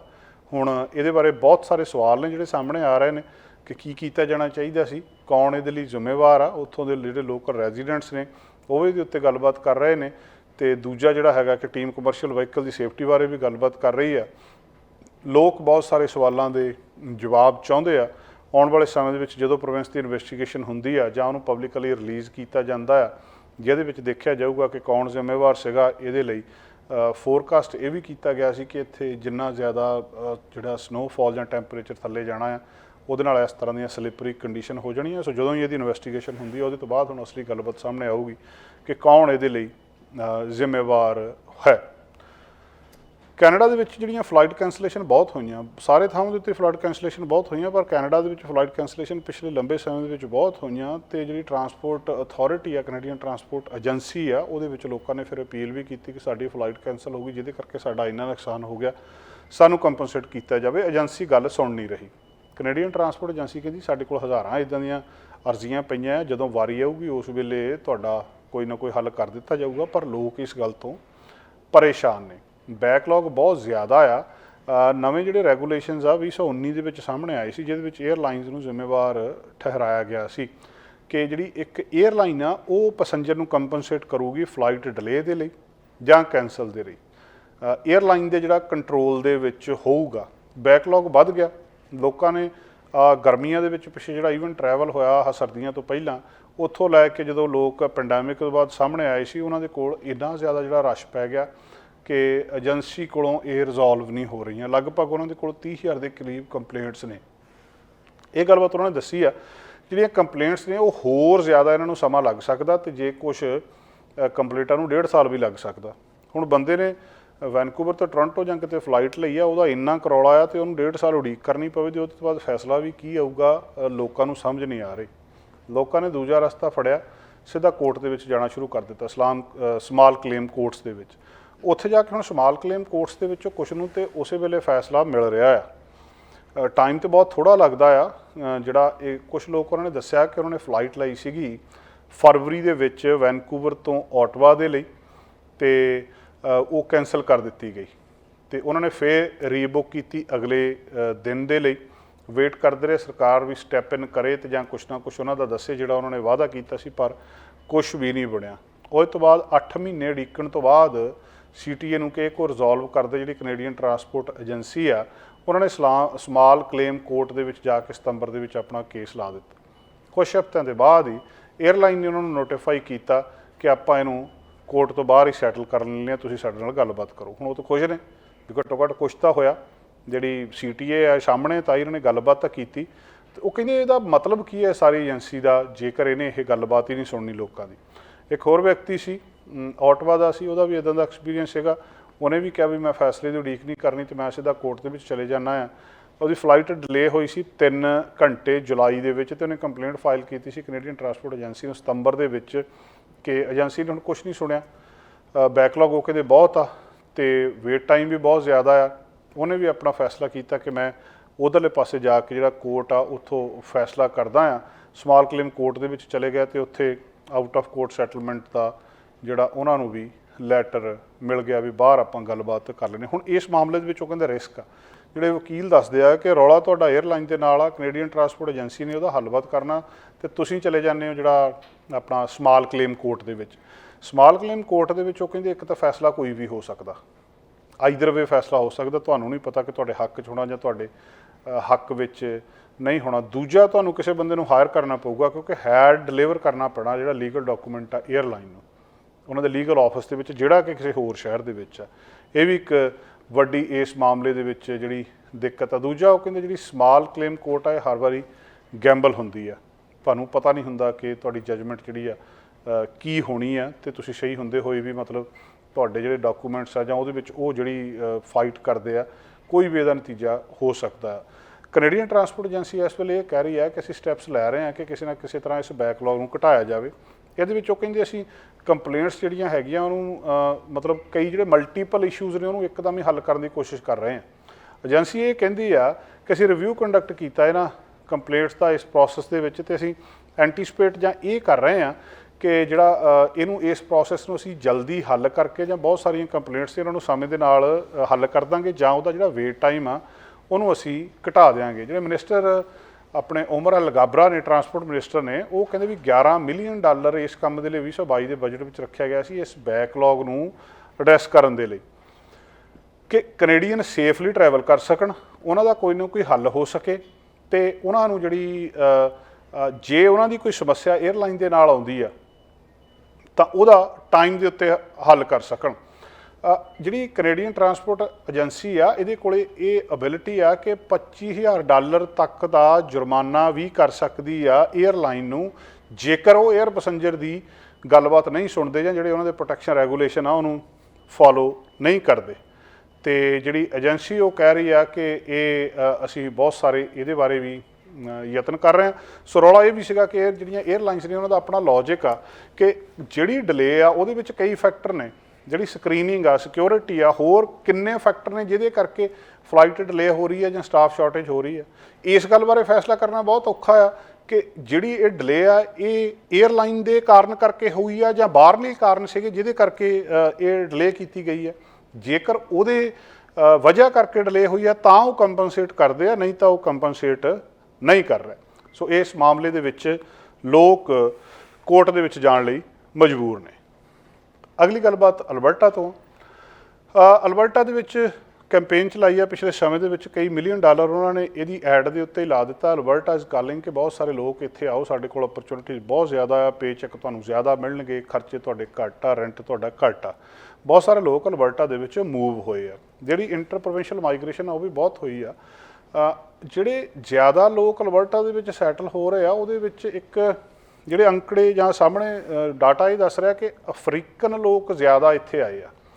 ਔਰ ਆਉਣ ਵਾਲੇ ਦਿਨਾਂ ਦੇ ਵਿੱਚ ਉਹਨਾਂ ਦੇ ਆਉਣ ਦੀ ਸੰਭਾਵਨਾ ਇੱਥੇ ਜ਼ਿਆਦਾ ਦੱਸ ਰਹੀ ਹੈ। ਜਿਹੜਾ 2021 ਦਾ ਜਨਗਣਨਾ ਸੀਗੀ, ਸੈਂਸਸ ਸੀਗੀ, ਮਰਦਮਸ਼ੁਮਾਰੀ ਸੀਗੀ, ਉਹਦੇ ਵਿੱਚ ਗੱਲਬਾਤ ਸਾਹਮਣੇ ਆਈ ਹੈ ਕਿ ਬਹੁਤੇ ਅਲਬਰਟਾ ਦੇ ਵਿੱਚ ਆਉਣ ਵਾਲੇ ਲੋਕਾਂ ਦੇ ਵਿੱਚ ਨਾਈਜੀਰੀਆ ਤੋਂ ਬਾਅਦ ਜਿਹੜੇ ਇਥੋਪੀਆ ਤੋਂ, ਸੋਮਾਲੀਆ ਤੋਂ ਜਾਂ ਹੋਰ ਜਿਹੜੀਆਂ ਅਫਰੀਕਨ ਕੰਟਰੀਜ਼ ਨੇ ਉੱਥੋਂ ਨੇਸ਼ਨਸ ਤੋਂ ਜ਼ਿਆਦਾ ਲੋਕ ਇੱਧਰਲੇ ਪਾਸੇ ਆ ਰਹੇ ਆ। ਤੇ ਜਿਹੜੀ ਬਲੈਕ ਅਲਬਰਟਨਸ ਦੀ ਕਮਿਊਨਿਟੀ ਆ, ਸਿਆਹ ਮੂਲ ਦਾ ਭਾਈਚਾਰਾ ਅਲਬਰਟਾ ਦੇ ਵਿੱਚ ਆ, ਉਹਨਾਂ ਦੇ ਸ਼ਹਿਰਾਂ ਦੇ ਵਿੱਚ, ਟਾਊਨਸ ਦੇ ਵਿੱਚ ਉਹਨਾਂ ਦੀ ਗਿਣਤੀ ਇਸ ਵੇਲੇ ਜ਼ਿਆਦਾ ਹੋ ਰਹੀ ਆ। ਤੇ ਕਿਤੇ ਨਾ ਕਿਤੇ ਕਨਫਲਿਕਟ ਵੀ ਪੈਦਾ ਹੋ ਰਿਹਾ, ਪੋਲੀਟੀਕਲ ਇਨਸਟੇਬਿਲਿਟੀ ਵੀ ਉੱਥੇ ਇਸ ਗੱਲਬਾਤ ਬਾਰੇ ਇਹਨਾਂ ਸਾਰੇ ਫੈਮਲੀਜ਼ ਦੀ ਜਾਂ ਫਿਊਚਰ ਜਨਰੇਸ਼ਨਸ ਦੇ ਨਾਲ ਹੋ ਰਹੀ ਹੈ। ਨਵਾਂ ਡਾਟਾ ਇਹ ਦੱਸਦਾ ਕਿ 2016 ਤੋਂ ਲੈ ਕੇ ਪਿਛਲੇ ਸਾਲ ਤੱਕ 34-35 ਹਜ਼ਾਰ ਦੇ ਕਰੀਬ ਲੋਕ ਇੱਥੇ ਅਲਬਰਟਾ ਅਫਰੀਕਾ ਤੋਂ ਮੂਵ ਹੋਏ ਆ। ਔਰ ਇਹ ਜਿਹੜਾ 34-35 ਹਜ਼ਾਰ ਲੋਕ ਅਲਬਰਟਾ ਦੇ ਵਿੱਚ ਮੂਵ ਹੋਏ ਆ ਅਫਰੀਕਾ ਤੋਂ, ਇਹਨਾਂ ਦੇ ਵਿੱਚੋਂ 16 ਹਜ਼ਾਰ ਦੇ ਕਰੀਬ ਇਕੱਲੇ ਕੈਲਗਰੀ ਦੇ ਵਿੱਚ ਸੈਟਲ ਹੋਏ ਆ। ਔਰ 9800 ਕਹਿੰਦੇ ਨਾਈਜੀਰੀਅਨ ਇੱਥੇ ਅਲਬਰਟਾ ਦੇ ਵਿੱਚ ਪਹੁੰਚੇ ਆ 2016 ਤੋਂ ਲੈ ਕੇ, ਤੇ ਜਿਹੜੇ ਉਹਨਾਂ ਦੇ ਵਿੱਚੋਂ 6100 ਦੇ ਕਰੀਬ ਇਕੱਲੇ ਕੈਲਗਰੀ ਸ਼ਹਿਰ ਦੇ ਵਿੱਚ ਸੈਟਲ ਹੋਏ ਆ। ਸੋ ਇਹ ਜਿਹੜੀ ਕਮਿਊਨਿਟੀ ਆ, ਇਹ ਲਗਾਤਾਰ ਇਹਨਾਂ ਦਾ ਨੰਬਰ ਵੱਧ ਰਿਹਾ ਆ। ਔਰ ਜਿਹੜੇ ਨਵੇਂ ਇਮੀਗ੍ਰੈਂਟਸ ਕੈਲਗਰੀ ਦੇ ਵਿੱਚ ਆ ਰਹੇ ਆ ਨਾਈਜੀਰੀਆ ਤੋਂ, ਇਹਨਾਂ ਦਾ ਨੰਬਰ ਸਭ ਤੋਂ ਜ਼ਿਆਦਾ ਆ। ਤੇ ਦੂਜੀਆਂ ਜਿਹੜੀਆਂ ਕੰਟਰੀਜ਼ ਨੇ ਫਿਰ ਪਾਕਿਸਤਾਨ ਤੇ ਸੀਰੀਆ, ਉਹਨਾਂ ਦੇਸ਼ਾਂ ਦੇ ਲੋਕ ਵੀ ਬਹੁਤ ਸਾਰੇ ਇੱਥੇ ਆਏ ਆ। ਹੁਣ ਡਰਾਈਵਿੰਗ ਫੈਕਟਰ ਕੀ ਹੈ ਇਹਨਾਂ ਦੇ ਪਿੱਛੇ, ਡਰਾਈਵਿੰਗ ਫੋਰਸ ਕੀ ਹੈ ਕਿ ਇਹ ਲੋਕ ਇੱਥੇ ਕਿਉਂ ਆ ਰਹੇ ਆ, ਉਹਦਾ ਕਾਰਨ ਦੱਸਿਆ ਜਾ ਰਿਹਾ ਕਿ ਜਿਹੜੀ ਬੈਟਰ ਲਾਈਫ ਆ, ਜਿਸ ਤਰ੍ਹਾਂ ਉਹ ਕੈਂਪੇਨ ਵੀ ਇਸ ਮਾਮਲੇ ਦੇ ਵਿੱਚ ਕਰ ਰਹੇ ਆ ਅਲਬਰਟਾ ਵਾਲੇ ਕਿ ਇੱਥੇ ਖਰਚੇ ਘੱਟ ਆ ਤੇ ਜਿਹੜੇ ਮਤਲਬ ਇੱਥੇ ਪੇ ਚੈੱਕ ਜ਼ਿਆਦਾ ਨੇ। ਹਾਲਾਂਕਿ ਜਿਹੜੇ ਇੱਥੇ ਕੈਨੇਡਾ ਵਾਲੇ ਲੋਕ ਨੇ ਉਹਨਾਂ ਦੇ ਵੱਖਰੇ ਵੱਖਰੇ ਐਕਸਪੀਰੀਅੰਸ ਵੀ ਇਹਦੇ ਬਾਰੇ ਹੋਏ ਆ। ਥੋੜ੍ਹੇ ਦਿਨ ਪਹਿਲਾਂ ਆਪਾਂ ਟੋਰਾਂਟੋ ਦੀ ਇੱਕ ਔਰਤ ਦੀ ਗੱਲਬਾਤ ਤੁਹਾਡੇ ਨਾਲ ਸਾਂਝੀ ਕੀਤੀ ਸੀ ਕਿ ਜਿਹੜੀ ਇਹਨਾਂ ਦੀ ਇਹ ਐਡ ਦੇਖ ਕੇ ਜਿਹੜੀਆਂ 에ਅਰਪੋਰਟਸ ਦੇ ਉੱਤੇ ਤੇ ਸਾਰੇ ਸਟੇਸ਼ਨਾਂ ਦੇ ਉੱਤੇ ਵੀ ਚੱਲ ਰਹੀ ਆ ਕਿ ਬੈਟਰ ਪੇ ਚੈੱਕ ਤੇ ਘੱਟ ਜਿਹੜਾ ਤੁਹਾਡਾ ਕਿਰਾਇਆ, ਇਹ ਦੇਖ ਕੇ ਆ ਗਈ ਸੀ ਤੇ 3 ਮਹੀਨਿਆਂ ਬਾਅਦ ਉਹ ਵਾਪਸ ਟੋਰਾਂਟੋ ਮੁੜ ਗਈ। ਉਹ ਕਹਿੰਦੇ ਹੈ ਤੇ ਸਸਤਾ, ਪਰ ਇੱਥੇ ਲਾਈਫ ਉਸ ਤਰ੍ਹਾਂ ਦੀ ਨਹੀਂ ਆ ਜਿਸ ਤਰ੍ਹਾਂ ਦੀ ਟੋਰਾਂਟੋ ਦੇ ਵਿੱਚ ਆ। ਨਾ ਹੀ ਜਿਹੜੀਆਂ ਫੂਡ ਚੇਨਸ ਉਸ ਤਰ੍ਹਾਂ ਦੀਆਂ ਨੇ ਤੇ ਨਾ ਹੀ ਜਿਹੜੇ ਇਹਨਾਂ ਦੀ ਨਾਈਟ ਲਾਈਫ ਉਸ ਤਰ੍ਹਾਂ ਦੀ ਆ। ਵੀ ਬੜਾ ਠੰਡਾ ਤੇ ਇਹ ਜਿਹੜਾ ਓਨਾ ਜ਼ਿਆਦਾ ਵਾਈਬਰੈਂਟ ਨਹੀਂ ਆ ਜਿਸ ਤਰ੍ਹਾਂ ਦੀ ਟੋਰਾਂਟੋ ਆ। ਸੋ ਅਫਰੀਕਾ ਦੇ ਇਹਨਾਂ ਦੇਸ਼ਾਂ ਤੋਂ ਇੱਕ ਵੱਡੀ ਗਿਣਤੀ ਇੱਥੇ ਅਲਬਰਟਾ ਦੇ ਵਿੱਚੋਂ ਖਾਸ ਕਰ ਕੈਲਗਰੀ ਦੇ ਵਿੱਚ ਆ ਰਹੀ ਆ, ਇਹ ਸੈਟਲ ਹੋ ਰਹੇ ਆ। ਤੇ ਜਿਹੜਾ ਕਈ ਕਿਸਮ ਦੀਆਂ ਭਾਸ਼ਾਵਾਂ, ਕਈ ਕਿਸਮ ਦੇ ਡਾਇਲੈਕਟ ਇੱਥੇ ਸਾਹਮਣੇ ਆ ਰਹੇ ਆ, ਜਿਹੜੇ ਕੈਨੇਡਾ ਦੀ ਜਿਹੜੀ ਡਾਇਵਰਸਿਟੀ ਆ ਉਹਨੂੰ ਵੀ ਦਰਸਾ ਰਿਹਾ। ਤੇ ਆਉਣ ਵਾਲੇ ਸਮੇਂ ਦੇ ਵਿੱਚ ਜਿੱਦਾਂ ਅਲਬਰਟਾ ਲੋਕਾਂ ਨੂੰ ਸੱਦ ਰਿਹਾ ਆ, ਇਹਨਾਂ ਭਾਈਚਾਰਿਆਂ ਦੀ ਹੋਰ ਗਿਣਤੀ ਇਹਨਾਂ ਇਲਾਕਿਆਂ ਦੇ ਵਿੱਚ ਖਾਸ ਕਰ ਕੈਲਗਰੀ ਦੇ ਵਿੱਚ ਵਧਣਾ ਜਿਹੜੀ ਆ ਉਹ ਲੱਗਦਾ ਆ ਕਿ ਇਸੇ ਤਰ੍ਹਾਂ ਜਾਰੀ ਰਹੂਗੀ। ਤੇ ਕੁਦਰਤੀ ਤੌਰ ਦੇ ਉੱਤੇ ਅਲਬਰਟਾ ਦੀ ਜਿਹੜੀ ਉੱਥੋਂ ਦੀ ਜਿਹੜੀ ਇਕੋਨਮੀ ਆ ਉਹਦੇ ਵਿੱਚ ਵੀ ਇੱਕ ਵੱਡਾ ਯੋਗਦਾਨ ਇਹ ਲੋਕ ਆ ਕੇ ਪਾਉਣਗੇ। ਅਗਲੀ ਗੱਲਬਾਤ ਕੈਨੇਡਾ ਦੇ ਵਿੱਚ ਕਾਰਾਂ ਦੀ ਚੋਰੀ ਸੰਬੰਧੀ ਆ। ਕੈਨੇਡਾ ਦੇ ਵਿੱਚ ਕਾਰਾਂ ਦੀ ਚੋਰੀ ਪਿਛਲੇ ਸਾਲਾਂ ਦੇ ਮੁਕਾਬਲੇ ਵਧੀ ਆ, ਚਾਹੇ ਉਹ ਟੋਰਾਂਟੋ ਦਾ ਇਲਾਕਾ ਹੋਵੇ ਚਾਹੇ ਵੈਨਕੂਵਰ ਦਾ ਇਲਾਕਾ ਹੋਵੇ। ਬਹੁਤ ਸਾਰੀਆਂ ਘਰਾਂ ਦੇ ਲੱਗੇ ਜਿਹੜੇ ਕੈਮਰੇ, ਉਹਨਾਂ ਦੀਆਂ ਵੀਡੀਓ ਸਾਹਮਣੇ ਆਈਆਂ ਕਿ 1 ਮਿੰਟ ਜਾਂ 30 ਸੈਕਿੰਡ ਦੇ ਵਿੱਚ ਹੀ ਕਈ ਵਾਰੀ ਕਾਰ ਦਾ ਲੌਕ ਖੋਲ੍ਹ ਕੇ ਉਹ ਅੰਦਰ ਚਲੇ ਜਾਂਦੇ ਆ। ਕਈ ਤਰ੍ਹਾਂ ਦੇ ਉਹਨਾਂ ਦੇ ਕੋਲ ਹਥਿਆਰ ਨੇ ਜਿਹਦੇ ਨਾਲ ਉਹ ਚੋਰੀ ਕਰ ਰਹੇ ਆ। ਤੇ ਹੁਣ ਇਹਦੇ ਸੰਬੰਧੀ ਜਿਹੜੀਆਂ ਸਰਵੇਲੈਂਸ ਵੀਡੀਓ ਆ ਉਹ ਦੱਸ ਰਹੇ ਆ ਕਿ ਕਿਸ ਤਰ੍ਹਾਂ ਵੱਡੀਆਂ ਜਿਹੜੀਆਂ ਗੱਡੀਆਂ, ਰੇਂਜ ਰੋਵਰ ਵਰਗੀਆਂ ਗੱਡੀਆਂ ਆ, ਉਹਨਾਂ ਵੀ ਮਿੰਟਾਂ ਸਕਿੰਟਾਂ ਦੇ ਵਿੱਚ ਹੀ ਚੋਰੀ ਕਰ ਲਿਆ ਜਾਂਦਾ। ਇੱਕ ਵਿਅਕਤੀ ਨੇ ਜਿਹੜਾ ਕੋਂਡੋ ਦੇ ਵਿੱਚ ਰਹਿੰਦਾ ਹੈ, ਥੱਲੇ ਉਹਦੀ ਪਾਰਕਿੰਗ ਦੇ ਵਿੱਚ ਕਿਸ ਤਰੀਕੇ ਨਾਲ ਉਹਦੀ ਟੋਰਾਂਟੋ ਦੇ ਵਿੱਚੋਂ ਗੱਡੀ ਚੋਰੀ ਹੁੰਦੀ ਆ ਕਿ ਉਹ ਬੰਦਾ ਕੁਝ ਸੈਕਿੰਡਸ ਦੇ ਵਿੱਚ ਹੀ ਆ ਕੇ ਉਹਨੂੰ ਡਰਾਈਵ ਕਰਕੇ ਤੇ ਗੱਡੀ ਨੂੰ ਬਾਹਰ ਲੈ ਜਾਂਦਾ ਆ। ਤੇ ਮਤਲਬ ਨਾ ਉਹਦਾ ਉਹ ਸ਼ੀਸ਼ਾ ਤੋੜ ਕੇ ਅੰਦਰ ਜਾਣ ਦੀ ਲੋੜ ਪੈਂਦੀ ਆ, ਨਾ ਕੁਝ ਤੋੜਦੇ ਆ। ਔਰ ਇਹ ਬੜੀ ਹੈਰਾਨੀਜਨਕ ਗੱਲ ਆ ਕਿ ਜਿਸ ਤਰੀਕੇ ਨਾਲ ਇਹ ਚੋਰੀਆਂ ਹੋ ਰਹੀਆਂ। ਹੁਣ ਜਦੋਂ ਸਾਲ ਦੇ ਆਖਰ ਦੇ ਵਿੱਚ ਡਾਟਾ ਕੱਢਿਆ ਜਾ ਰਿਹਾ ਤੇ ਡਾਟਾ ਦੱਸਦਾ, ਅੰਕੜੇ ਦੱਸਦੇ ਆ ਕਿ ਚੋਰੀਆਂ ਦੀ ਗਿਣਤੀ ਪਿਛਲੇ ਸਾਲਾਂ ਨਾਲੋਂ ਇਸ ਸਾਲ ਦੇ ਵਿੱਚ ਵੱਧ ਗਈ। ਇਕੱਲੇ ਟੋਰਾਂਟੋ ਦੇ ਵਿੱਚ 8000 ਵਹੀਕਲ ਚੋਰੀ ਹੋਇਆ 2022 ਦੇ ਵਿੱਚ। ਤੇ ਜੇ ਇਹਨੂੰ ਪਿਛਲੇ ਸਾਲ ਦੇਖੋ ਤਾਂ 5600 ਵਹੀਕਲ ਸੀਗੇ। ਸੋ ਐਡਾ ਵੱਡਾ ਵਾਧਾ 5600 ਤੋਂ ਸਿੱਧਾ 8000 ਹੋ ਗਿਆ। ਤੇ ਇਹ ਗਿਣਤੀ ਕਹਿੰਦੇ ਬਹੁਤ ਵੱਡੀ ਇੱਕ ਸੀਰੀਅਸ ਪ੍ਰੋਬਲਮ ਬਣ ਰਹੀ ਆ ਉੱਥੇ। ਗੱਡੀਆਂ ਦੀ ਚੋਰੀ ਦੀ ਪ੍ਰੋਬਲਮ ਇਸ ਕਰਕੇ ਬਣ ਰਹੀ ਆ, ਜਿਹੜੀਆਂ ਹਾਈ ਐਂਡ ਕਾਰਾਂ, ਗੱਡੀਆਂ ਜਾਂ ਜੋ ਵੀ ਹੈਗਾ, ਉਹਨਾਂ ਦੇ ਵਿੱਚ ਸਿਕਿਉਰਿਟੀ ਸਿਸਟਮ ਦੇ ਉੱਤੇ ਬਹੁਤ ਵੱਡਾ ਯਕੀਨ ਹੁੰਦਾ ਵਿਅਕਤੀ ਨੂੰ ਕਿ ਇਹਦਾ ਸਿਕਿਉਰਿਟੀ ਸਿਸਟਮ ਬਹੁਤ ਵਧੀਆ ਆ, ਜਾਂ ਇਹਨੂੰ ਮੈਂ ਟਰੇਸ ਕਰ ਸਕਦਾ, ਕਿਤੇ ਵੀ ਜਾਂਦੀ ਹੈ ਇਹਨੂੰ ਲੱਭਿਆ ਜਾ ਸਕਦਾ, ਗੱਡੀ ਚੋਰੀ ਨਹੀਂ ਹੋ ਸਕਦੀ। ਹੁਣ ਉਹਦਾ ਤੋੜ, ਉਹ ਕਹਿੰਦੇ ਵੀ ਜਿਹੜੀ ਇਹ ਗੱਡੀਆਂ ਦੀਆਂ ਕੰਪਨੀਆਂ ਨੇ ਸਿਕਿਉਰਿਟੀ ਦੇ ਮਾਮਲੇ ਦੇ ਵਿੱਚ ਬਹੁਤ ਜ਼ਿਆਦਾ ਐਡਵਾਂਸ ਨੇ। ਵੀ ਸਾਇੰਸ ਨੇ ਇੰਨੀ ਤਰੱਕੀ ਕਰ ਲਈ ਹੈ ਵੀ ਉਹਦੇ ਤੁਸੀਂ ਹਰ ਚੀਜ਼ ਉਹਦੀ ਰਿਕਾਰਡ ਕਰ ਸਕਦੀ ਹੈ ਜਾਂ ਤੁਹਾਨੂੰ ਦੱਸ ਸਕਦੀ ਹੈ। ਪਰ ਜਿਹੜੇ ਚੋਰ ਨੇ ਉਹ ਇੱਕ ਸਟੈਪ ਉਹਨਾਂ ਤੋਂ ਵੀ ਅੱਗੇ ਨੇ। ਉਹਨਾਂ ਨੇ ਜਿਹੜੇ ਮੈਨੂਫੈਕਚਰਰਸ ਨੇ ਉਹਨਾਂ ਦੇ ਉਸ ਮੈਕਾਨਿਜ਼ਮ ਨੂੰ ਤੋੜ ਕੇ ਵਹੀਕਲ ਚੋਰੀ ਕਰਨੇ ਸ਼ੁਰੂ ਕਰ ਦਿੱਤੇ ਆ ਕਿ ਉਹ ਜਿਹੜਾ ਸੌਫਟਵੇਅਰ ਉਹਦੇ ਵਿੱਚ ਹੈਗਾ ਉਹਨੂੰ ਉਹ ਜਿਹੜੇ ਇਲੈਕਟ੍ਰੋਨਿਕ ਡਿਵਾਈਸਿਸ ਉਹਨਾਂ ਦੇ ਕੋਲ ਇੱਦਾਂ ਦੇ ਨੇ ਕਿ ਜਿਹੜੀਆਂ ਕਾਰ ਦੀਆਂ ਫੈਕਟਰੀ ਸੈਟਿੰਗਸ ਨੇ ਉਹਨੂੰ ਕੁਛ ਸੈਕਿੰਡਸ ਦੇ ਵਿੱਚ ਹੀ ਉਹਦੇ ਨੇੜੇ ਪਏ ਕੰਪਿਊਟਰ ਦੇ ਨਾਲ ਹੈਕ ਕਰ ਲੈਂਦੇ ਆ ਤੇ ਕਾਰ ਨੂੰ ਕਿਤੇ ਵੀ ਉਹ ਲਿਜਾ ਸਕਦੇ ਆ। ਜਿਹੜੀਆਂ ਚਾਬੀਆਂ ਤੁਸੀਂ ਘਰ ਦੇ ਵਿੱਚ ਟੰਗਦੇ ਆ ਉਸ ਚਾਬੀ ਨੂੰ ਨਕਲੀ ਤਰੀਕੇ ਦੇ ਨਾਲ ਬਾਹਰ ਕੇਸ ਤਰੀਕੇ ਨਾਲ ਬਣਾਉਣਾ ਹੈ, ਉਹਨੂੰ ਹੈਕ ਕੇਸ ਤਰੀਕੇ ਦੇ ਨਾਲ ਕਰਨਾ, ਇਹ ਵੀ ਕਹਿੰਦੇ ਇੱਕ ਬਹੁਤ ਸੌਖਾ ਜਿਹਾ ਉਹਨਾਂ ਦੇ ਲਈ ਕੰਮ ਹੋ ਗਿਆ ਜਿਹਦੇ ਨਾਲ ਗੱਡੀਆਂ ਚੋਰੀ ਕੀਤੀਆਂ ਜਾ ਰਹੀਆਂ।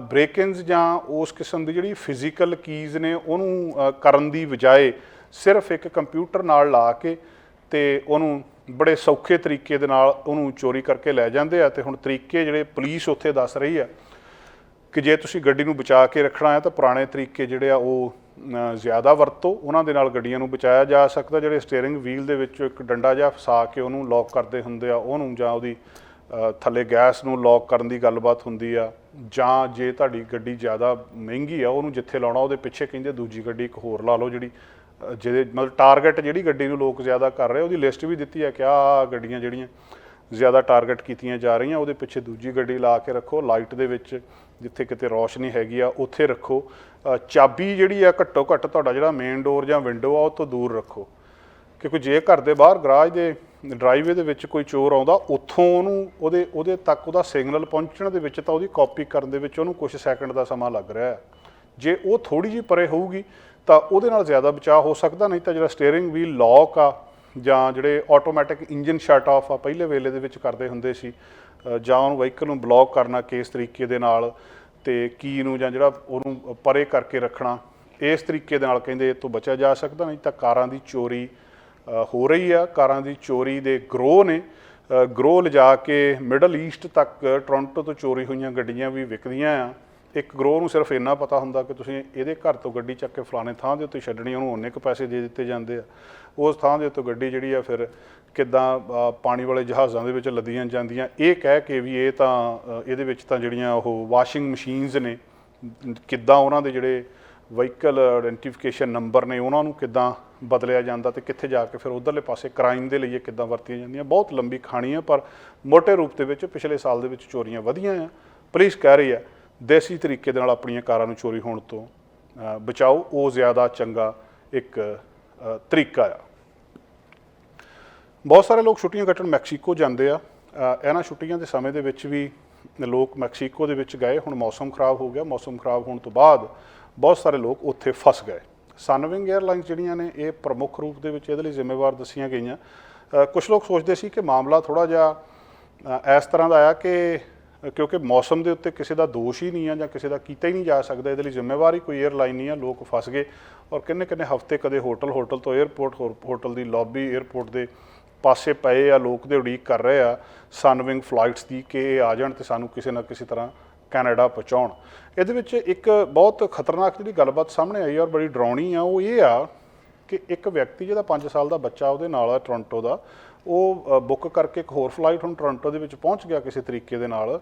ਉਹ ਕਹਿੰਦੇ ਜਦੋਂ ਅਸੀਂ ਇਹਨਾਂ ਸਨਵਿੰਗ ਦੇ ਜਿਹੜੇ ਰਿਪਰੈਜ਼ੈਂਟੇਟਿਵ ਨੇ ਜਾਂ ਇਹਨਾਂ ਦੇ ਨਾਲ ਫੋਨ ਦੇ ਉੱਤੇ ਗੱਲ ਕਰਨ ਦੀ ਕੋਸ਼ਿਸ਼ ਕੀਤੀ, ਉਹਨਾਂ ਨੂੰ ਕਿਹਾ ਵੀ ਤੁਸੀਂ ਸਾਡਾ ਹੱਲ ਕਰੋ, ਸਾਨੂੰ ਘਰ ਦੇ ਵਿੱਚ ਲੈ ਕੇ ਜਾਓ, ਤੇ ਉਹ ਜਿਹੜਾ ਰਿਪਰੈਜ਼ੈਂਟੇਟਿਵ ਆ ਉਹਦੀ ਵੀਡੀਓ ਬਣਾਈ ਆ ਉਹਨਾਂ ਨੇ, ਉਹ ਸਾਰੀ ਆਡੀਓ ਨਾਲ ਆ, ਉਹ ਇਹ ਕਹਿ ਰਿਹਾ ਆ ਕਿ ਜੇ ਤੁਸੀਂ ਚੈਲੰਜ ਕੀਤਾ ਸਾਡੇ ਇਸ ਸਿਚੁਏਸ਼ਨ ਨੂੰ, ਜੋ ਕੁਝ ਅਸੀਂ ਕਰ ਰਹੇ ਹਾਂ ਉਹਦੇ 'ਤੇ ਸਵਾਲ ਕੀਤਾ, ਤਾਂ ਅਸੀਂ ਪੱਕਾ ਹੀ ਇੰਤਜ਼ਾਮ ਕਰ ਦਾਂਗੇ ਕਿ ਤੁਸੀਂ ਮੈਕਸੀਕੋ ਦੇ ਵਿੱਚ ਹੀ ਰਹੋ, ਕਿ ਮੈਂ ਇਸ ਗੱਲ ਨੂੰ ਯਕੀਨੀ ਬਣਾਉਂਗਾ ਕਿ ਤੁਸੀਂ ਮੈਕਸੀਕੋ ਦੇ ਵਿੱਚ ਹੀ ਪੱਕਾ ਰਹੋ।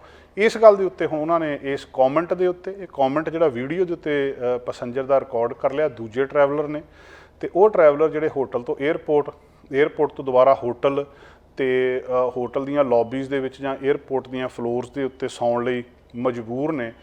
ਉਹ ਕਹਿੰਦੇ ਅਸੀਂ ਮਤਲਬ ਪੇ ਕੀਤਾ ਆ, ਸਾਡਾ ਕੋਈ ਹੱਲ ਹੋਣਾ ਚਾਹੀਦਾ ਸੀ, ਲੋਕ ਨਹੀਂ ਆਏ। ਦੂਜੀ ਇੱਕ ਉੱਥੇ ਸਮੱਸਿਆ ਇਹ ਆ ਕਿ ਜਿਹੜੀਆਂ ਇਹ ਸਨਵਿੰਗ ਏਅਰਲਾਈਨ ਆ ਇਹ ਰੋਜ਼ ਨਹੀਂ ਚੱਲਦੀ। ਇੱਕ ਦਿਨ ਏਅਰਪੋਰਟ 'ਤੇ ਜਾਂਦੇ ਆ, ਜਾ ਕੇ ਪਤਾ ਲੱਗਦਾ ਇਹਨੇ ਨਹੀਂ ਜਾਣਾ, ਤੇ ਕੁਛ ਦਿਨ ਜਿਹੜੀ ਕਪਲ ਆਫ ਡੇਜ਼ ਨੇ ਉਹਨੂੰ ਉਸ ਤੋਂ ਬਾਅਦ ਫੇਰ ਅੱਗੇ ਕਰ ਦਿੱਤਾ ਗਿਆ। ਏਅਰਲਾਈਨ ਵਾਲੇ ਕਹਿ ਰਹੇ ਕਿ ਜਿਹੜਾ ਪੂਰਾ ਇਹ ਸਟਰੋਮ ਸੀਗਾ ਉਹ ਇਹਦੇ ਲਈ ਜ਼ਿੰਮੇਵਾਰ ਆ। ਤੇ ਜਿਹੜੇ ਕੈਨੇਡਾ ਦੇ ਟਰਾਂਸਪੋਰਟ ਮਿਨਿਸਟਰ ਨੇ ਉਮਰ ਐਲ ਗਾਬਰਾ, ਉਹਨਾਂ ਨੇ ਵੀ ਟਵੀਟ ਕੀਤਾ ਸੀ ਕੱਲ੍ਹ ਬੁੱਧਵਾਰ ਨੂੰ ਕਿ ਅਸੀਂ ਇਸ ਸਿਚੁਏਸ਼ਨ ਬਾਰੇ ਕੰਸਰਨ ਆ, ਖਾਸ ਕਰ ਸਨਵਿੰਗ 에ਅਰਲਾਈਨਸ ਦੇ ਬਾਰੇ ਦੇ ਵਿੱਚ, ਕਿ ਇਹ ਸਿਚੁਏਸ਼ਨ ਜਿਹੜੀ ਮਿਨਿਸਟਰ ਨੇ ਗੱਲਬਾਤ ਕਹੀ ਸੀ ਕਿ ਜਿਹੜੀ ਇਹ ਸਿਚੁਏਸ਼ਨ ਹੈ ਇਹ ਅਨਐਕਸੈਪਟੇਬਲ ਆ, ਕਿ ਕੈਨੇਡੀਅਨਸ ਨੂੰ ਘੱਟੋ ਘੱਟ ਇਨਫੋਰਮੇਸ਼ਨ ਮਿਲਣੀ ਚਾਹੀਦੀ ਹੈ ਕਿ ਉਹਨਾਂ ਨੇ ਸੇਫਲੀ ਕਿੱਦਾਂ ਵਾਪਸ ਆਉਣਾ ਆ। ਹੁਣ ਇਹ ਵੀਡੀਓ ਜਿਹਦੇ ਵਿੱਚ ਇਹ ਵਿਅਕਤੀ ਨੂੰ ਸਿੱਧਾ 에ਅਰਲਾਈਨ ਦਾ ਰਿਪਰੈਜ਼ੈਂਟੇਟਿਵ ਕ੍ਰਿਸਮਸ ਈਵ ਦੇ ਉੱਤੇ ਕਹਿ ਰਿਹਾ ਆ ਕਿ ਕੈਨਕੂਨ ਦੇ ਵਿੱਚ ਇਹ ਲੋਕ ਬੈਠੇ ਆ ਜਿਹੜੇ ਵਾਪਸ ਨਹੀਂ ਆ ਰਹੇ, ਤੇ ਉਹ ਕਹਿੰਦਾ ਵੀ ਜੇ ਤੁਸੀਂ ਇਹਨੂੰ ਸਾਡੇ ਸਾਰੀ ਸਿਚੁਏਸ਼ਨ ਨੂੰ ਚੈਲੰਜ ਕੀਤਾ ਤੇ ਅਸੀਂ ਪੱਕਾ ਹੀ ਯਕੀਨੀ ਬਣਾਵਾਂਗੇ ਕਿ ਤੁਸੀਂ ਇੱਥੇ ਹੀ ਰਹੋ। ਇਹ ਆਪਣੇ ਆਪ ਦੇ ਵਿੱਚ ਕੈਨੇਡਾ ਵਰਗੇ ਦੇਸ਼ ਦੇ ਵਿੱਚ ਅਨਐਕਸੈਪਟੇਬਲ ਆ। ਇਸ ਗੱਲ ਨੂੰ ਲੋਕ ਜਿਹੜਾ ਆ ਸਵੀਕਾਰ ਨਹੀਂ ਕਰ ਰਹੇ। ਹੁਣ ਇਹਦੇ ਉੱਤੇ ਕਾਰਵਾਈ ਕੀ ਹੁੰਦੀ ਹੈ ਅੱਗੇ, ਬਹੁਤ ਸਾਰੇ ਲੋਕ ਤਾਂ ਵਾਪਸ ਆ ਗਏ, ਪਰ ਅੱਜ ਵੀ ਜਿਹੜੀ ਅੱਜ ਦੇ ਜਦੋਂ ਅਸੀਂ ਵੀਰਵਾਰ ਨੂੰ ਗੱਲਬਾਤ ਕਰ ਰਹੇ ਹਾਂ ਤਾਂ ਇਸ ਵੇਲੇ ਵੀ ਸਿਚੁਏਸ਼ਨ ਇਹ ਆ ਕਿ ਬਹੁਤ ਸਾਰੇ ਲੋਕ ਅਜੇ ਵੀ ਉੱਥੇ ਮੈਕਸੀਕੋ ਦੇ ਵਿੱਚ ਫਸੇ ਬੈਠੇ ਨੇ, ਤੇ ਜਿਹੜੇ ਦਰਜਨਾਂ ਜਿਹੜੀਆਂ ਰਿਕਵਰੀ ਫਲਾਈਟਸ ਆ ਉਹਨਾਂ ਨੂੰ ਇਸ ਹਫ਼ਤੇ ਦੇ ਵਿੱਚ ਚਲਾ ਕੇ ਕਹਿੰਦੇ ਆ ਕਿ ਵਾਪਸ ਆ ਜਾਣੇ, ਪਰ ਜਿੰਨਾ ਚਿਰ ਲੋਕ ਵਾਪਸ ਨਹੀਂ ਆਉਂਦੇ ਜਿਹੜੇ ਉੱਥੇ ਬੈਠੇ ਨੇ, ਖਾਸ ਕਰ ਉਹ ਜਿਨ੍ਹਾਂ ਦੇ ਨਾਲ ਬੱਚੇ ਨੇ, ਉਹ ਇਸ ਗੱਲ ਤੋਂ ਬਹੁਤ ਜ਼ਿਆਦਾ ਪਰੇਸ਼ਾਨ ਨੇ। ਅਗਲੀ ਖਬਰ ਨਿਊ ਈਅਰ ਦੇ ਬਾਰੇ ਆ। ਨਿਊ ਈਅਰ ਦੇ ਉੱਤੇ ਬਹੁਤ ਸਾਰੇ ਲੋਕ ਜਿਹੜੀ ਸੈਲੀਬ੍ਰੇਟ ਕਰਨ ਦੇ ਲਈ ਵੱਖ-ਵੱਖ ਥਾਵਾਂ ਦੇ ਉੱਤੇ ਜਾਂਦੇ ਆ, ਤੇ ਇਸ ਵਾਰੀ ਦੱਸਿਆ ਇਹ ਜਾ ਰਿਹਾ ਕਿ ਇੱਕ ਪਾਸੇ ਤੇ ਮਹਿੰਗਾਈ ਜ਼ਿਆਦਾ ਆ, ਦੂਜੇ ਪਾਸੇ ਕਈ ਥਾਵਾਂ ਦੇ ਉੱਤੇ ਜਿਹੜੇ ਹੋਟਲਾਂ ਦੇ ਰੇਟ ਆ ਉਹਨਾਂ ਦੇ ਵਿੱਚ ਬਹੁਤ ਜ਼ਿਆਦਾ ਵਾਧਾ ਹੋ ਚੁੱਕਾ। ਮਾਉਂਟ ਟ੍ਰੈਂਬਲੈਂਟ ਸਕੀ ਰਿਜ਼ੋਰਟ ਕੁਬੈਕ ਦੇ ਵਿੱਚ ਆ, ਇਹ ਇਸ ਵੇਲੇ ਸਭ ਤੋਂ ਮਹਿੰਗੀ ਥਾਂ ਦੱਸੀ ਜਾ ਰਹੀ ਆ। ਜਿਹੜੇ ਲੋਕਾਂ ਨੇ ਨਿਊ ਈਅਰ ਈਵ ਉੱਥੇ ਸੈਲੀਬ੍ਰੇਟ ਕਰਨੀ ਆ, ਕੈਨੇਡਾ ਦੇ ਵਿੱਚ ਜਿਹੜੀ ਨਵੀਂ ਸਰਵੇ ਆ, ਜਿਹੜਾ ਸਰਵੇ ਆ ਉਹਦੇ ਵਿੱਚ ਸਾਹਮਣੇ ਆਇਆ ਆ, ਕੰਪਨੀ ਆਪਣਾ ਡਾਟਾ ਯੂਜ਼ ਕਰਕੇ ਅਸਲ ਦੇ ਵਿੱਚ ਲੋਕਾਂ ਨੂੰ ਦੱਸਣਾ ਚਾਹੁੰਦੀ ਆ ਕਿ ਕਿਸ ਥਾਂ ਦੇ ਉੱਤੇ ਸਭ ਤੋਂ ਸਸਤੀਆਂ ਥਾਵਾਂ ਮਿਲ ਸਕਦੀਆਂ ਆ। 31 ਦਸੰਬਰ ਨੂੰ 20 ਕੈਨੇਡੀਅਨ ਡੈਸਟੀਨੇਸ਼ਨਸ ਉਹਨਾਂ ਨੇ ਕੀਤੇ ਆ, ਜਿੱਥੇ ਕੁਛ ਨਾ ਕੁਛ ਜਿਹੜੀ 3 ਸਟਾਰ ਰੇਟਿੰਗ ਵਾਲੇ ਹੋਟਲ ਜਾਂ ਦੂਜੇ ਨੇ ਉਹਨਾਂ ਦੇ ਲੈ ਕੇ ਉਹਨਾਂ ਨੇ ਜਾਂ ਜਿਹੜੇ ਗੈਸਟ ਰਿਵਿਊ ਆ ਉਹਦੇ ਤੋਂ ਬਾਅਦ ਇਹ ਫਾਈਂਡਿੰਗਸ ਕੱਢ ਕੇ ਦੱਸਿਆ ਇਹ ਆ ਕਿ ਮਾਉਂਟ ਟ੍ਰੈਂਬਲੈਂਟ ਕੁਬੈਕ ਦੇ ਵਿੱਚ ਸਭ ਤੋਂ ਮਹਿੰਗਾ ਹੋਟਲ ਆ, ਜਿੱਥੇ ਇਸ ਵੇਲੇ $880 ਇੱਕ ਰਾਤ ਦੇ ਪੈ ਰਹੇ ਆ, ਜਿਹੜਾ ਕਿ ਆਮ ਤੌਰ ਦੇ ਉੱਤੇ 284% ਵਾਧਾ ਨਾਰਮਲ ਵਿੰਟਰ ਨਾਈਟ ਨਾਲੋਂ ਦੱਸਿਆ ਜਾ ਰਿਹਾ। ਨਿਊ ਈਅਰ ਦੇ ਉੱਤੇ ਵਾਧਾ ਹੁੰਦਾ ਆ, ਪਰ ਇੰਨਾ ਜ਼ਿਆਦਾ ਵਾਧਾ ਸ਼ਾਇਦ ਨਹੀਂ ਹੁੰਦਾ ਜਿੰਨਾ ਇੱਥੇ ਆ। ਜਿਹੜਾ ਵਿਸਟਲਰ ਸਕੀ ਰਿਜ਼ੋਰਟ BC ਦੇ ਵਿੱਚ ਬਹੁਤ ਮਸ਼ਹੂਰ ਆ, ਇਹ ਸੈਕੰਡ ਮੋਸਟ ਐਕਸਪੈਂਸਿਵ ਦੱਸਿਆ ਜਾ ਰਿਹਾ, 29% ਜ਼ਿਆਦਾ 31 ਦਸੰਬਰ ਨੂੰ ਇੱਥੋਂ ਦੇ ਰੇਟ ਨੇ, $658 ਇੱਥੇ ਨੇ। ਬੈਂਫ ਅਲਬਰਟਾ ਦੇ ਵਿੱਚ 233% ਹੋਟਲਾਂ ਦੇ ਰੇਟ ਉੱਥੇ ਨਿਊ ਈਅਰ ਈਵ ਦੇ ਉੱਤੇ ਵਧੇ ਆ, ਤੇ ਜਿਹੜੀ ਇੱਕ ਰਾਤ ਆ $563 ਦੇ ਨੇੜੇ ਤੇੜੇ ਜਿਹੜੀ ਉਹ ਪੈ ਰਹੀ ਆ। ਇਸ ਤਰ੍ਹਾਂ ਨਿਆਗਰਾ ਫਾਲਸ ਦੇ ਵਿੱਚ ਵੀ ਇਸੇ ਤਰ੍ਹਾਂ ਵਾਧਾ ਆ, 31 ਦਸੰਬਰ ਦੀ ਰਾਤ ਨੂੰ 285% ਵਾਧਾ ਉੱਥੇ ਦੱਸਿਆ ਗਿਆ ਆ। ਹੈਲੀਫੈਕਸ ਦੇ ਵਿੱਚ ਇੱਕ ਰਾਤ ਕੱਟਣੀ ਆ ਨਿਊ ਈਅਰ ਈਵ ਵਾਲੀ, ਤੇ ਉੱਥੇ $422 ਆ, 227% ਵਾਧਾ ਦੱਸਿਆ ਜਾ ਰਿਹਾ ਆ। ਜਿਹੜੀਆਂ ਰੈਗੂਲਰ ਨਾਈਟਸ ਨੇ ਇਸੇ ਤਰ੍ਹਾਂ ਜੈਸਪਰ ਦੇ ਵਿੱਚ ਅਲਬਰਟਾ ਦੇ ਵਿੱਚ ਜਿਹੜਾ ਇਹ 231% ਵਾਧਾ ਦੱਸਿਆ ਜਾ ਰਿਹਾ। ਸੋ ਜੇ ਕਿਤੇ ਵੀ ਜਿਹੜੇ ਵੀ ਪਲਾਨ ਕਰ ਰਿਹਾ, ਖਾਸ ਕਰਕੇ ਇਸ ਪਾਸੇ ਖਿਆਲ ਰੱਖਿਆ ਜਾਵੇ। ਬਹੁਤ ਮਹਿੰਗੇ ਰੇਟਸ ਨੇ ਜਿਹੜੇ ਆਮ ਨਾਲੋਂ ਕਾਫੀ ਜ਼ਿਆਦਾ, ਜਿਹੜੀਆਂ ਮਤਲਬ ਨਿਊ ਈਅਰ ਦੇ ਉੱਤੇ ਵੀ ਹੁੰਦੇ ਆ, ਪਰ ਉਹਦੇ ਨਾਲੋਂ ਵੀ ਜ਼ਿਆਦਾ ਵਾਧਾ ਇਹ ਦੱਸਿਆ ਜਾ ਰਿਹਾ। ਅਗਲੀ ਖਬਰ ਟੋਰਾਂਟੋ ਤੋਂ ਆ। ਟੋਰਾਂਟੋ ਪੁਲਿਸ ਨੇ ਇੱਕ ਵਾਰਨਿੰਗ ਦਿੱਤੀ ਆ ਕਿ ਜਿਹੜੀ ਪਬਲਿਕ ਆ ਉਹ ਬਲੈਕ ਮਨੀ ਸਕੈਮ ਤੋਂ ਅਵੇਅਰ ਰਹੇ। ਇਸ ਮਾਮਲੇ ਦੇ ਵਿੱਚੋਂ ਨੇ ਕੁਛ ਅਰੈਸਟ ਵੀ ਕੀਤੀ ਆ, ਜਿਹਦੇ ਵਿੱਚੋਂ ਇਹ ਸਕੈਮ ਇੱਕ ਵੱਖਰੀ ਤਰ੍ਹਾਂ ਦਾ ਸਾਹਮਣੇ ਆਇਆ। ਕਈ ਤਰ੍ਹਾਂ ਦੇ ਘਪਲੇ ਇੱਥੇ ਹੁੰਦੇ ਰਹਿੰਦੇ ਆ, ਜਿਹਦੇ ਤੋਂ ਲੋਕਾਂ ਨੂੰ ਪੁਲਿਸ ਸਮੇਂ-ਸਮੇਂ ਦੇ ਉੱਤੇ ਅਵੇਅਰ ਕਰਦੀ ਆ। ਇਹ ਇੱਕ ਬਲੈਕ ਮਨੀ ਸਕੈਮ ਦੱਸਿਆ ਜਾ ਰਿਹਾ। 22 ਦਸੰਬਰ ਨੂੰ ਜਿਹੜੇ ਆਫੀਸਰ ਸੀਗੇ ਇਹਨਾਂ ਨੇ ਇੱਕ ਰੋਬਰੀ ਨੂੰ ਰਿਸਪੌਂਡ ਕੀਤਾ ਸੀ ਡਨਫੋਰਥ ਦੇ ਵਿੱਚ ਗ੍ਰੀਨਵੁੱਡ ਐਵਨਿਊ ਦੇ ਉੱਤੇ। ਉੱਥੇ ਜਾ ਕੇ ਜਦੋਂ ਇਹ ਗਏ ਆ, ਉਹ ਬੰਦਾ ਜਿਹੜਾ ਉਹ ਵਿਕਟਮ ਸੀਗਾ, ਉਹਨੂੰ ਇੱਕ ਬਿਜ਼ਨਸ ਟ੍ਰਾਂਜੈਕਸ਼ਨ ਸੰਬੰਧੀ ਕਿਸੇ ਨਾ ਕਿਸੇ ਸੰਬੰਧੀ ਉਹਨੂੰ ਭੜਕਾ ਰਿਹਾ ਸੀ, ਜਾਂ ਉਹਨੂੰ ਕਰ ਰਿਹਾ ਸੀ ਕਿ ਇੱਧਰਲੇ ਪਾਸੇ ਉਹ ਕਰ ਦੇਵੇ। ਬੰਦਿਆਂ ਨੇ ਉਹਦੇ ਕੋਲ ਹਥਿਆਰ ਵੀ ਸੀਗਾ ਤੇ ਪੈਸੇ ਉਹਦੇ ਕੋਲੋਂ ਮੰਗੇ ਜਾ ਰਹੇ ਸੀਗੇ। ਜਦੋਂ ਉਹ ਉੱਥੋਂ ਭੱਜ ਕੇ ਗਿਆ ਆ, ਤੇ ਆ ਬੁੱਧਵਾਰ ਨੂੰ ਪੁਲਿਸ ਨੇ ਫਿਰ ਐਜੈਕਸ ਰੈਜ਼ੀਡੈਂਟ ਦੇ ਉੱਤੇ ਇੱਕ ਅਰੈਸਟ ਕੀਤਾ ਆ। ਉਹਦੇ ਵਿੱਚੋਂ ਇਸੇ ਕਨੈਕਸ਼ਨ ਦੇ ਵਿੱਚ ਜਦੋਂ ਉਹਨਾਂ ਨੇ ਉੱਥੋਂ ਅਰੈਸਟ ਕੀਤਾ ਆ, ਤੇ ਉੱਥੇ ਇੱਕ ਬਹੁਤ ਵੱਡੇ ਅਮਾਊਂਟ ਦੇ ਵਿੱਚ ਕੈਨੇਡੀਅਨ ਕੈਸ਼ ਮਿਲਿਆ ਉਹਨਾਂ ਨੂੰ। ਕੈਨੇਡੀਅਨ ਕੈਸ਼ ਮਿਲਿਆ, ਨਕਲੀ ਕਰੰਸੀ ਮਿਲੀ ਆ, ਤੇ ਇਹਦੇ ਨਾਲ ਹੀ ਬਲੈਕ ਤੇ ਵਾਈਟ, ਕਾਲੇ ਤੇ ਚਿੱਟੇ ਰੰਗ ਦੇ ਪੇਪਰ ਮਿਲੇ ਆ, ਜਿਹੜਾ ਪੁਲਿਸ ਕਹਿੰਦੀ ਆ ਕਿ ਇਹ ਇੱਕ ਕਰੰਸੀ ਸਕੈਮ ਦੇ ਵਿੱਚ ਯੂਜ਼ ਕੀਤਾ ਜਾ ਰਿਹਾ ਸੀ। ਪੁਲਿਸ ਨੇ ਜਿਹੜੇ ਇਮੇਜ ਰਿਲੀਜ਼ ਕੀਤੇ ਆ, ਇਹਦੇ ਵਿੱਚ ਨਕਲੀ ਨੋਟ, ਪੇਪਰ, ਤੇ ਇਹਨੂੰ ਬਲੈਕ ਮਨੀ ਸਕੈਮ ਜਾਂ ਵਾਸ਼ ਸਕੈਮ ਕਿਹਾ ਜਾ ਰਿਹਾ। ਮਾਮਲਾ ਕੀ ਆ? ਟੋਰਾਂਟੋ ਪੁਲਿਸ ਸਰਵਿਸ ਇਹ ਕਹਿ ਰਹੀ ਆ ਕਿ ਪਬਲਿਕ ਨੂੰ ਇਸ ਗੱਲ ਤੋਂ, ਇਸ ਫਰਾਡ ਤੋਂ ਅਵੇਅਰ ਰਹਿਣਾ ਚਾਹੀਦਾ ਕਿ ਜਿਹੜੇ ਉਹ ਇਹਨਾਂ ਨੂੰ ਇਹ ਕਹਿ ਰਹੇ ਆ ਕਿ ਜਿਹੜੇ ਸਕੈਮ ਕਰਨ ਵਾਲੇ ਨੇ ਉਹ ਇੱਕ ਬੈਂਕ ਨੋਟ ਦੇ ਸਾਈਜ਼ ਦਾ ਕਾਲਾ ਤੇ ਚਿੱਟੇ ਕਾਗਜ਼ ਦੇ ਪੇਪਰ ਦੇ ਰਹੇ ਆ ਤੁਹਾਨੂੰ ਕਿ ਤੁਸੀਂ ਜੀ ਆ ਕਾਲੇ ਤੇ ਚਿੱਟੇ ਪੇਪਰ ਲੈ ਲਓ। ਇਹਦੇ ਤੋਂ ਬਾਅਦ ਤੁਸੀਂ ਸਾਡੇ ਕੋਲੋਂ ਇੱਕ ਸਪੈਸ਼ਲ ਸੋਲਵੈਂਟ ਆ ਉਹ ਖਰੀਦੋ, ਤੇ ਉਹ ਸੋਲਵੈਂਟ ਜਦੋਂ ਤੁਸੀਂ ਇਹਦੇ ਉੱਤੇ ਪਾਓਗੇ ਤੇ ਇਹ ਡਾਈ ਜਿਹੜਾ ਇਹਨੂੰ ਰੰਗ ਲੱਗਿਆ ਪੇਪਰ ਦੇ ਉੱਤੇ ਇਹ ਹਟ ਜਾਊਗਾ ਤੇ ਥੱਲਿਓਂ ਅਸਲੀ ਜਿਹੜੇ ਨੋਟ ਆ ਆਪਣੇ ਬਿਲਸ ਨੇ ਉਹ ਕਰੰਸੀ ਜਿਹੜੀ ਆ ਉਹ ਤੁਹਾਡੇ ਕੋਲ ਆ ਜੂਗੀ ਤੇ ਤੁਸੀਂ ਇਹਦੇ ਨਾਲ ਅਮੀਰ ਹੋ ਸਕਦੇ ਆ। 6 ਚਾਰਜ ਲੱਗੇ ਆ ਉਹਦੇ ਉੱਤੇ ਰੋਬਰੀ ਦੇ ਉੱਤੇ, ਤੇ ਇਹ ਕਿਤੇ ਤੁਹਾਡੇ ਕੋਲ ਜੇ ਆਉਂਦੇ ਆ ਜਾਂ ਜੇ ਕੋਈ ਇਦਾਂ ਦੀ ਇਨਫੋਰਮੇਸ਼ਨ ਹੈਗੀ ਆ ਇਸ ਤਰ੍ਹਾਂ ਦੇ ਠੱਗਾਂ ਦੀ ਤਾਂ ਪੁਲਿਸ ਕਹਿੰਦੀ ਆ ਕਿ 416 808 5500 ਦੇ ਉੱਤੇ, ਜਾਂ ਜੇ ਤੁਸੀਂ ਨਹੀਂ ਦੱਸਣਾ ਚਾਹੁੰਦੇ ਆਪਣਾ ਜਿਹੜਾ ਨਾਂ ਐਡਰੈਸ ਤਾਂ ਕ੍ਰਾਈਮ ਸਟਾਪਰਸ ਨੂੰ ਤੁਸੀਂ 416 222 ਟਿਪਸ ਦੇ ਉੱਤੇ ਕੰਟੈਕਟ ਕਰ ਸਕਦੇ ਹੋ। ਦੋਸਤੋ ਅੱਜ ਦਾ ਪ੍ਰੋਗਰਾਮ ਇੱਥੇ ਸਮਾਪਤ ਕਰਦੇ ਹਾਂ ਤੇ ਕੱਲ੍ਹ ਫਿਰ ਹਾਜ਼ਰ ਹੋਵਾਂਗੇ ਕੱਲ੍ਹ ਦੀਆਂ ਕੈਨੇਡਾ ਦੇ ਕੁਝ ਪ੍ਰਮੁੱਖ ਮਸਲਿਆਂ ਦੇ ਨਾਲ। ਸਾਡਾ ਹਰ ਇੱਕ ਪ੍ਰੋਗਰਾਮ ਦੇਖਣ ਤੇ ਸਾਡੇ ਨਾਲ ਜੁੜਨ ਲਈ ਸਬਸਕ੍ਰਾਈਬ ਕਰੋ ਚੈਨਲ ਪੰਜਾਬੀ ਤੇ ਨੋਟੀਫਿਕੇਸ਼ਨ ਲਈ ਬੈਲ ਆਈਕਨ ਵਾਲੇ ਬਟਨ ਤੇ ਕਲਿੱਕ ਕਰੋ।